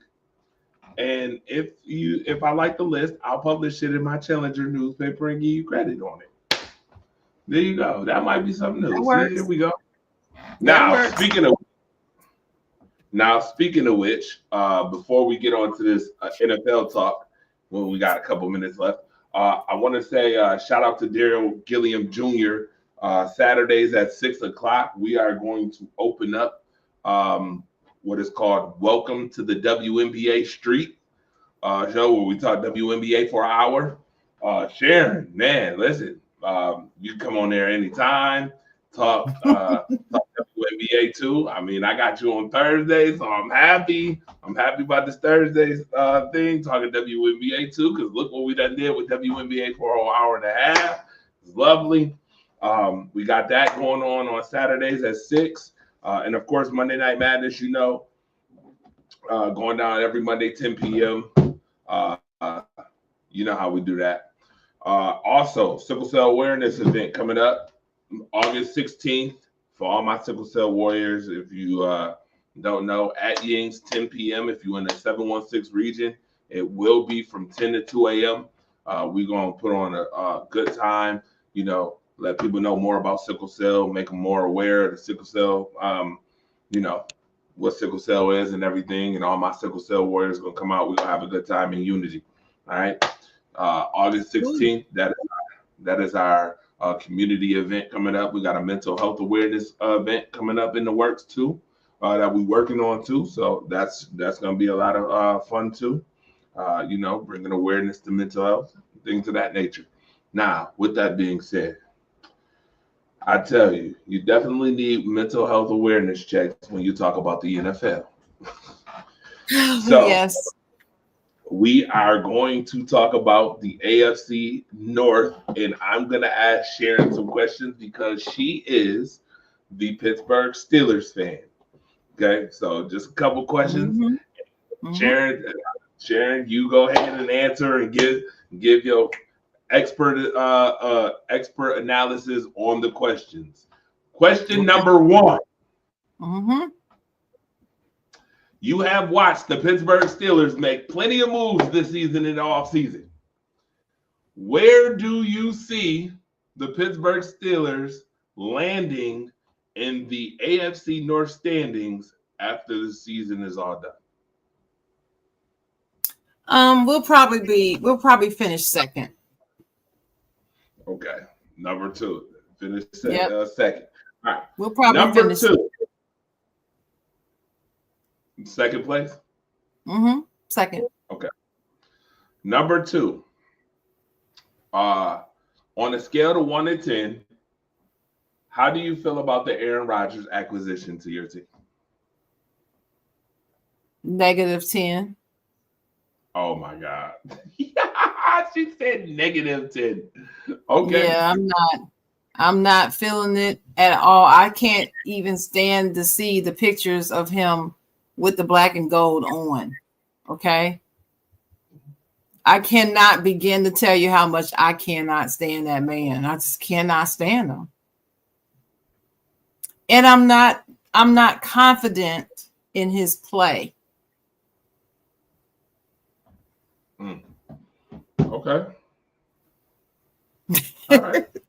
That's Number it. 2. I'm keeping it short and sweet. Notice I have no rebuttal to that.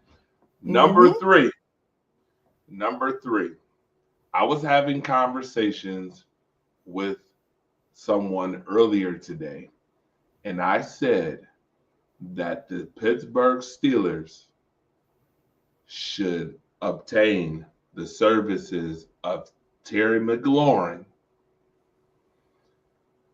And if they can get Terry McLaurin and they cannot figure out payment for TJ Watt, I would send TJ Watt to the Washington Commanders, who need pass rush, for Terry McLaurin in a 2nd-round pick.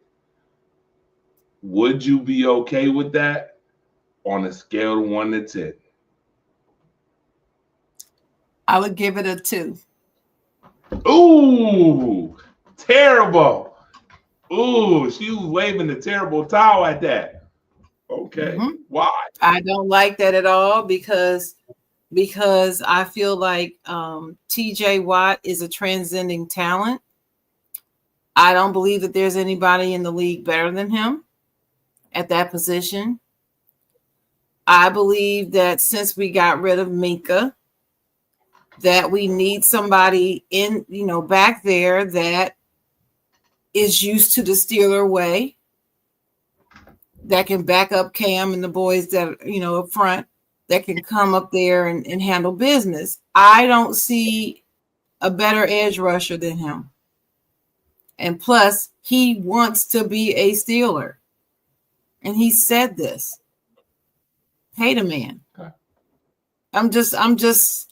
The one frustration I have with my team is they don't want to pay nobody. And it took me years to realize that they were cheap. I didn't realize this for a long time. And I kept wondering, why are these all of a sudden every season there's some big contract controversy? And then it hit me. They don't want to pay nobody.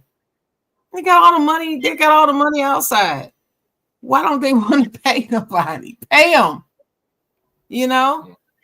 But anyway, yeah, I wouldn't like that. I think the Washington dude, he all right, but he ain't TJ. And I don't want to see. I don't want to find out. You know what I mean? I know what I get when I get TJ. Okay. All right. I got no comment on that. I will say Terry McLaurin. I will just say Terry McLaurin and DK Metcalf as receiver 1 and 2 would look real nice with Pat Freiermuth and the boys that they got over there, and Jonnu Smith and all of them. I mean, it would look real good over there. I mean, I think you guys might have drafted your TJ Watt replacement though. No, he's somebody that we can develop on the back end because he's young, and that's fine. Mm-hmm. But he ain't no TJ yet. He has to work up to TJ. Oh yeah, nobody. And that's fine. So we may have drafted our replacement, but that replacement is a couple years down the road. Okay, there you go. Like the answer. Like the answers. All right. Now, I'm gonna tell you this. I'm gonna give you a quick AFC North bullet point. Oh, go ahead. Oh, look at you. Okay. So ready. Look, absolutely. So I'm gonna start with Cleveland. I'm not even gonna start with my team. I'm gonna start with Cleveland. The last I checked, they still have not determined who's going to be their starting quarterback. I don't see why there's a controversy on that. Who do you think is going to be?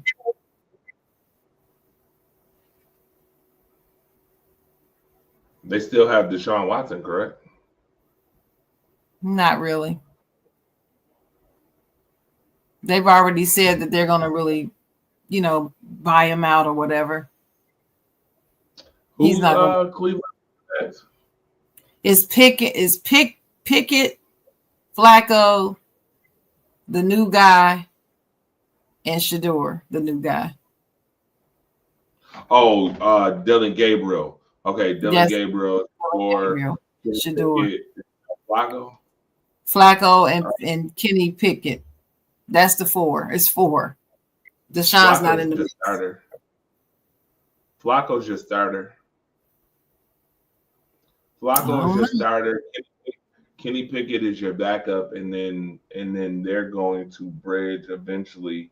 They're gonna have to bridge to Shador. Shador's a first rounder. Not a first rounder. He was a first. He should have been a top 5 graded pick, but we all know why. Yada yada yada. We're not gonna go there. Dylan Gabriel should be out. There's no way anybody in the world is going to tell me Dylan Gabriel is better than Shador Sanders. Well, no, he looked terrible, and then he didn't. Well, I won't say terrible, but he threw several interceptions. So Shador didn't. Yeah, there's no way you're telling me that Dylan Gabriel is on the level of Shador at the quarterback position. I don't want to hear it. No. Nope. All right. Nope. Well, I'm gonna move on to the Ravens. The Ravens. Mm-hmm. My question is Harbaugh on the hot seat? Yes. Do you think they're going to win the division? Yes. Okay. Cincinnati. Hold on. With that though, I'm glad that you asked that question, because to me, winning the division,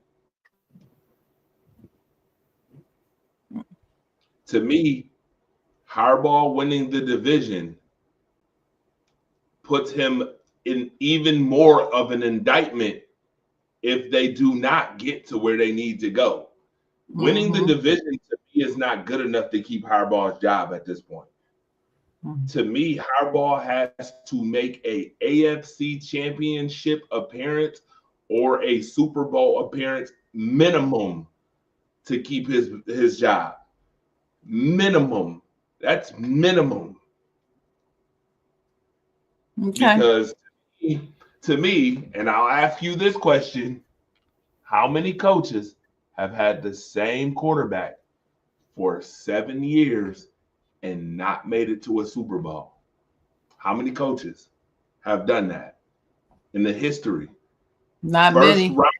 First round quarterbacks, by the way. Not many. Okay, the answer is 2. And they're presently coaching right now. Really? You know who the other team is? Sean McDermott and Josh Allen. Yeah. Mm-hmm. And no comment. Uh-huh.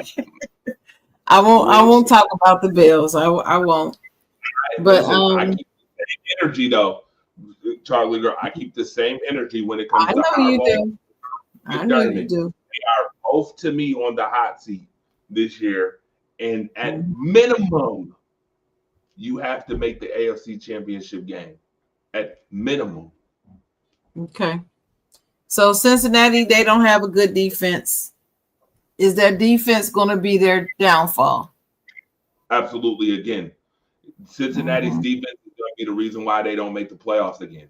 Cincinnati's defense is going to be the reason why Joe Burrow puts up the same numbers he put up last year, and then they score 30-plus points a game and give up 40. It's up. So if you were Joe Burrow, I've called it 2 years in a row on Cincinnati not making the playoffs. If you were Joe Burrow, would you be asking for a trade if that happens again?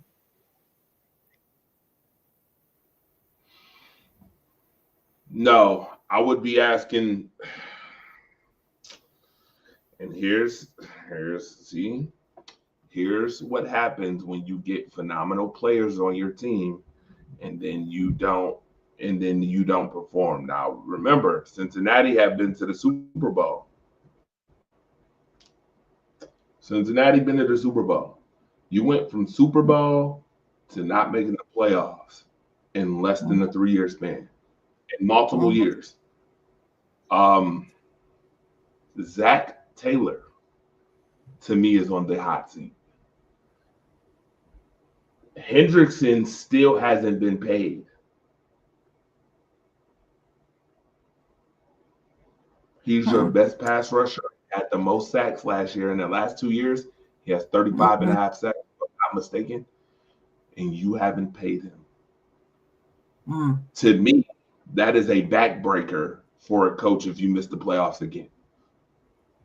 And I get it that's more of a GM, but we all know that GMs and coaches, we know usually who goes first a lot of the time. Okay.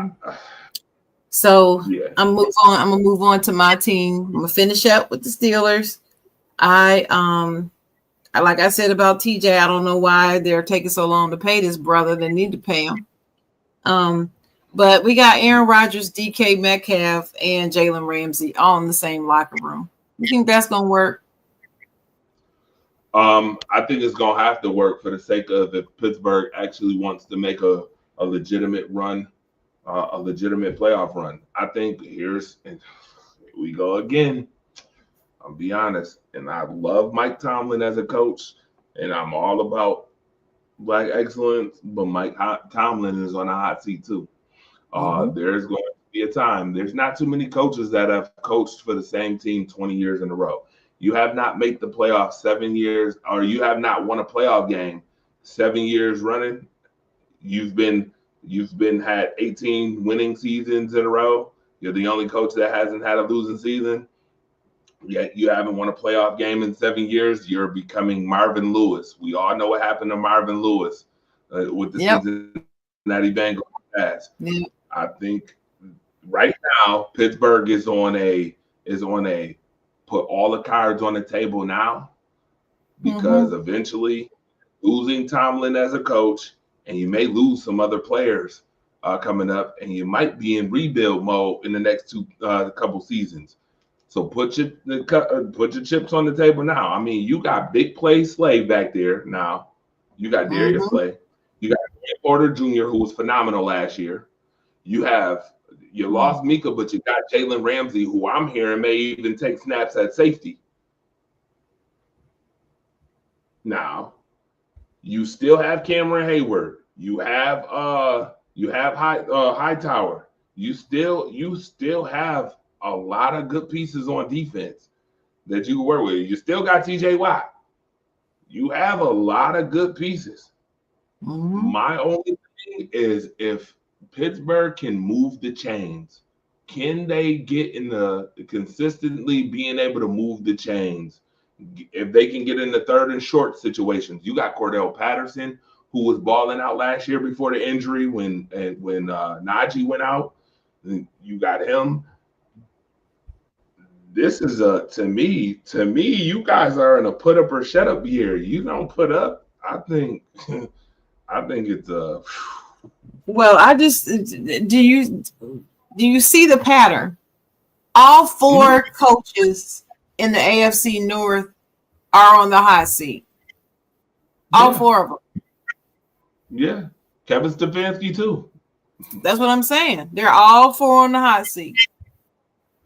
Yeah, to me, yeah, I find it to be very interesting that they're all four on the hot seat. You got to think of it this way, though, Sharon. What's the toughest division in the AFC? Ours. It's been y'all's for years. For years. For the last couple years. Now, is the AFC West starting to get better? Yes, the AFC West is starting to get better.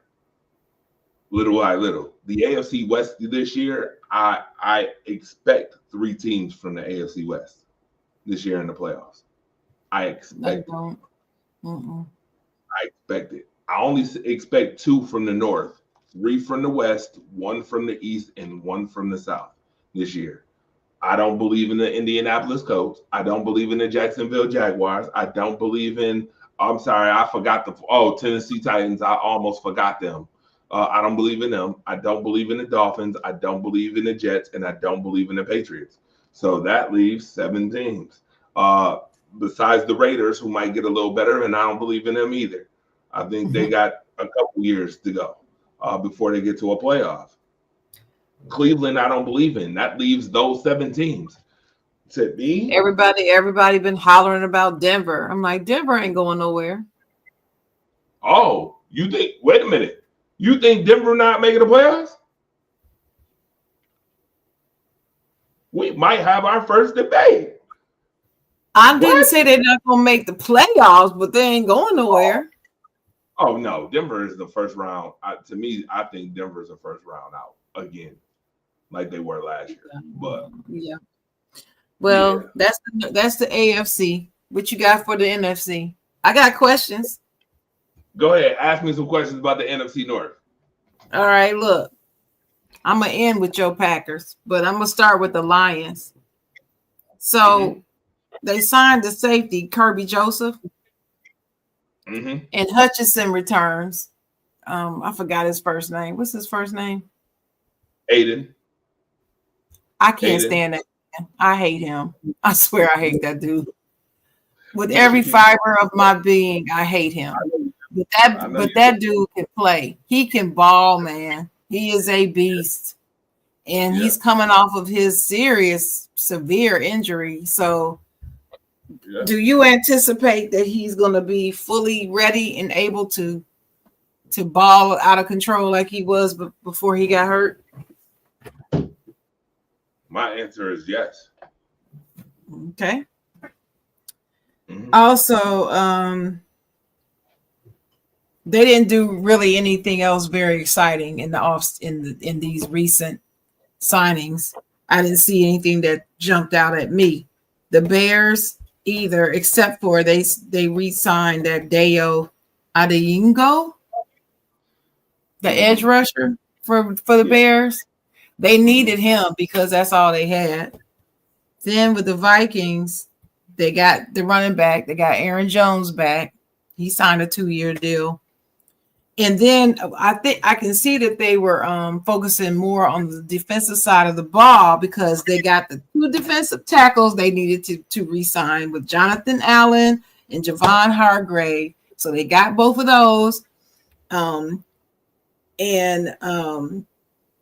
They got that running back, but that's the offense. So, but they made a point of saying their number one priority was signing those 2 defensive tackles. That's what they said.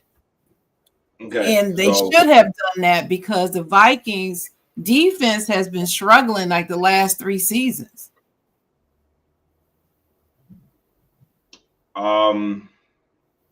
Okay. I will say that there's a reason that they had to sign them, and the reason is because as much as people brag about Minnesota's offense being the Jordan Addison, the Justin Jefferson, the TJ Hawkinson, the Aaron Joneses of the world, your quarterback is still Michigan's first year injury prone quarterback that you spent the first round pick on, who JJ McCarthy, that is your quarterback going into the season. How much do you believe in JJ McCarthy? Me, not much. I watched him at Michigan. Michigan was a well-rounded team, and that's why they won the national championship. Not because of JJ. They should have tried to get. They should have tried to get my boy back. They should have tried to get Kurt to come back. So there's number one. That's mess up number one. Number two, their defense last year showed signs of development and getting better. A little bit, yeah. But not when they played against Detroit twice. Detroit knocked that ass. Minnesota is the first 14-3 team that I watched lose the last 2 weeks of the season and got knocked on the first round of the playoffs Bye-bye. Got sent home so fast it made no sense.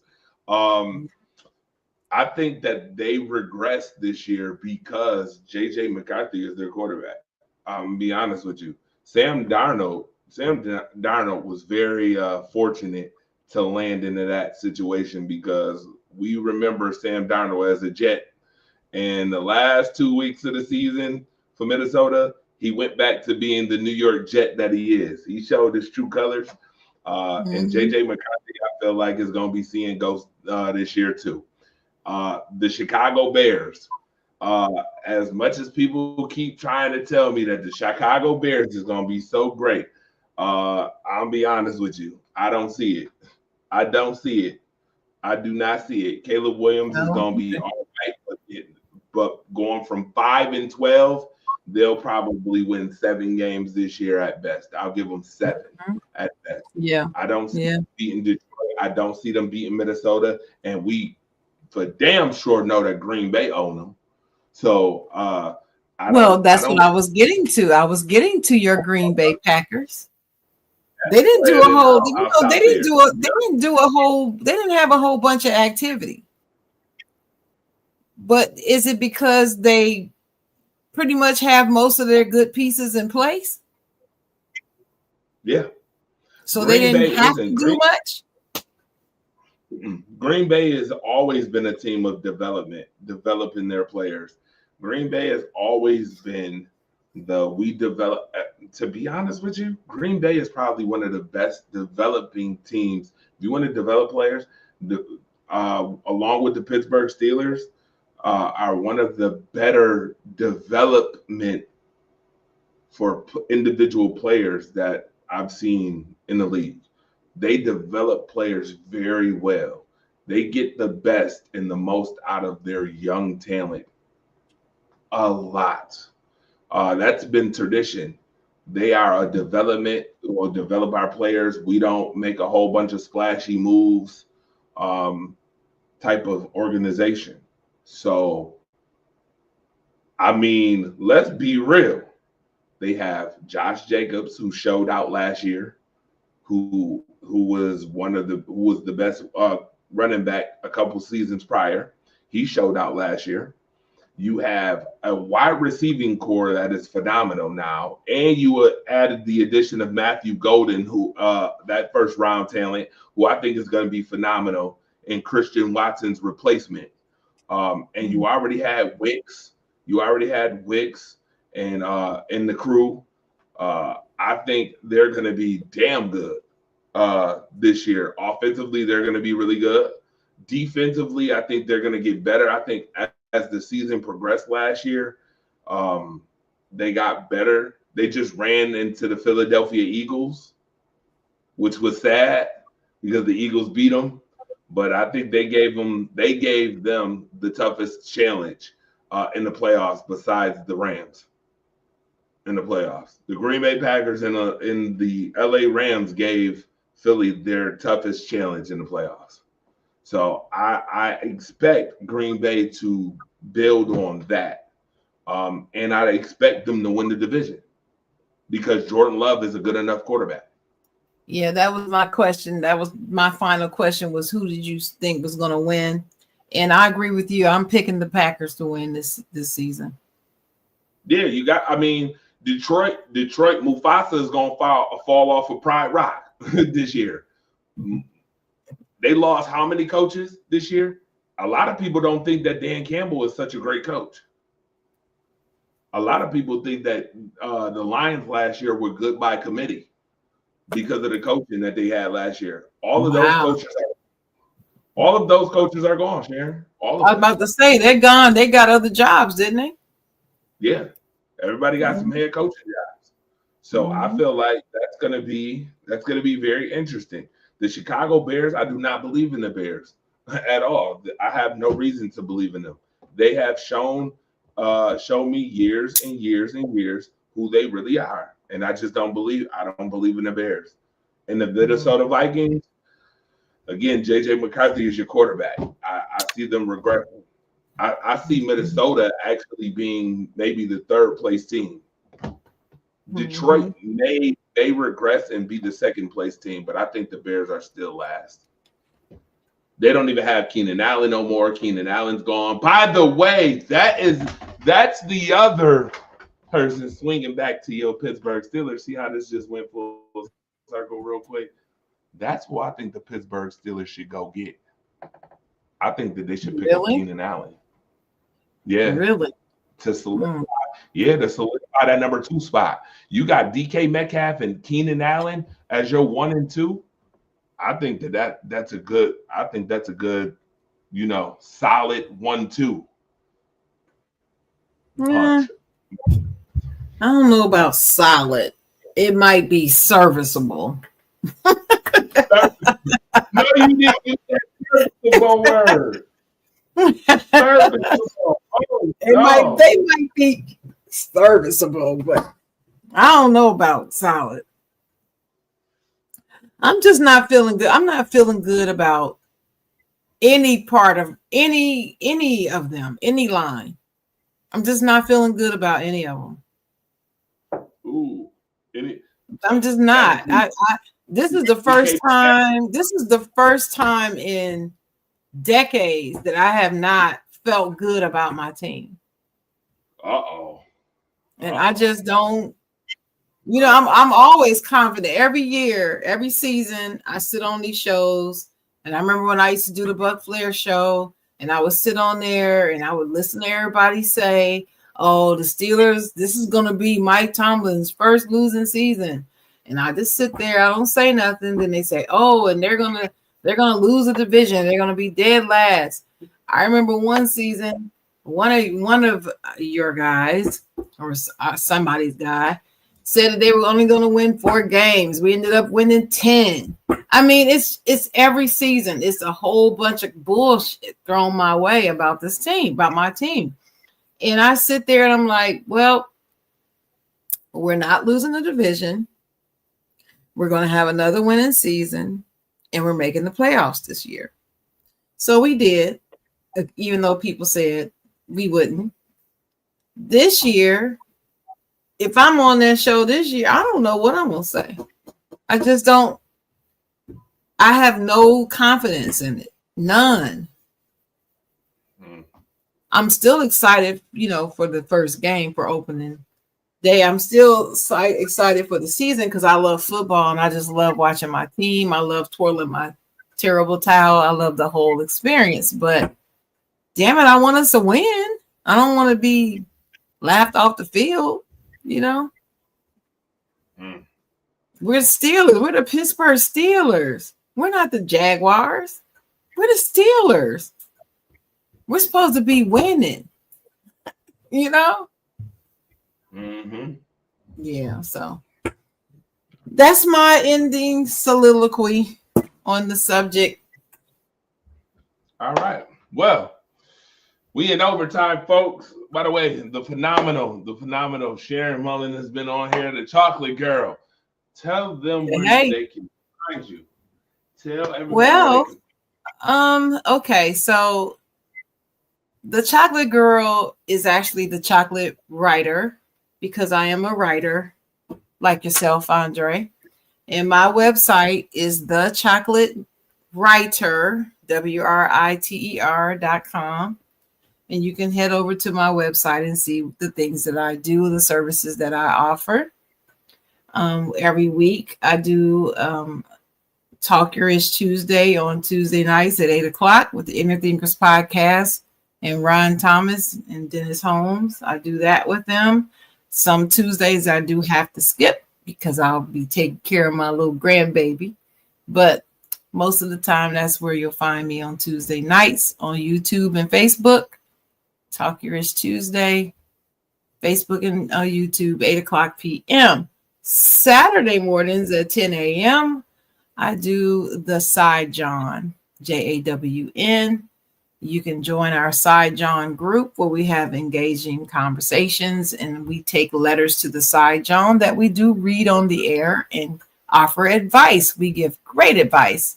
I do that show with my partner, Dennis Holmes, Inner Thinkers Podcast. And I also have my own podcast, Did You Hear What Chocolate Said? But I've been having some technical issues, so I haven't produced any content on there in a while, but I will be. So that's where you usually find me every week. And here, I guess, on Thursdays, I guess. Absolutely. Yes. Add that. Please add that. I like that. Yes, definitely. Right here on the place. Oh, I'm sorry. I forgot one. Hold on. Every Friday night, 9:00 p.m. with 2MW 360. I'm a member of 2MW 360. That's where I first met Andre. That's where I met Trisha Joy and Ron Thomas. I was doing a show with Trisha Joy over there. So every Friday night we do the 2MW Sports 360 show. We usually talk basketball, but we talk off sports and we play little games and do stuff. 9:00 on Facebook and YouTube. And you'll find it in the 2MW Sports 360 page on YouTube. Awesome. Every Friday, 9:00. That's a lot of podcasting for a week, isn't it? Yes, Tuesday, Thursday, Friday, Saturday. That's a lot. Ain't nothing wrong with that, though. Ain't nothing wrong with that. But my final thought I'm going to leave you with is I'm going to say to the audience, if you are not watching the WNBA, please watch it. The reason why I say that is because I think people get so caught up in saying that it's boring and been saying that it's boring for so long, they don't give it a chance and actually watch it now. They just assume it's still boring. No. Go give it a chance. You'll be pleasantly surprised. Even the production of the show. I don't know if you've noticed this, Dre, but every Friday they do the shows on Ion TV. And they did them on Ion TV last season, and they were real janky. They have improved their production, even their graphics, their audio, their cameras, just everything about it is so much better. So they're even trying to elevate the quality of their broadcast. Who is? The W. Yeah, they're up. They are. They're working hard to improve their broadcast. So people, you guys are missing out. The WNBA, those ladies are balling. They ball, man, and they give it their all. They're not like these entitled NBA players who barely want to go for a dive, want to dive for a ball anymore. So, right. That's it. Thank you for having me. You know what? I appreciate you coming on greatly. Can't wait till next week to see you again. We're gonna have a whole bunch more to talk about next week. Next week we're going on a Scroll Patrol, and we will talk about the AFC West and NFC West next week on the place where we keep it unlimited. Rise Up Unlimited Radio Show, brought to you by WDAP Radio and WDAP TV. For the Chocolate Girl, Sharon Mullen, phenomenal tonight. For the fire starter, Andre the Torch Robinson, we will see you again real soon. Continue to support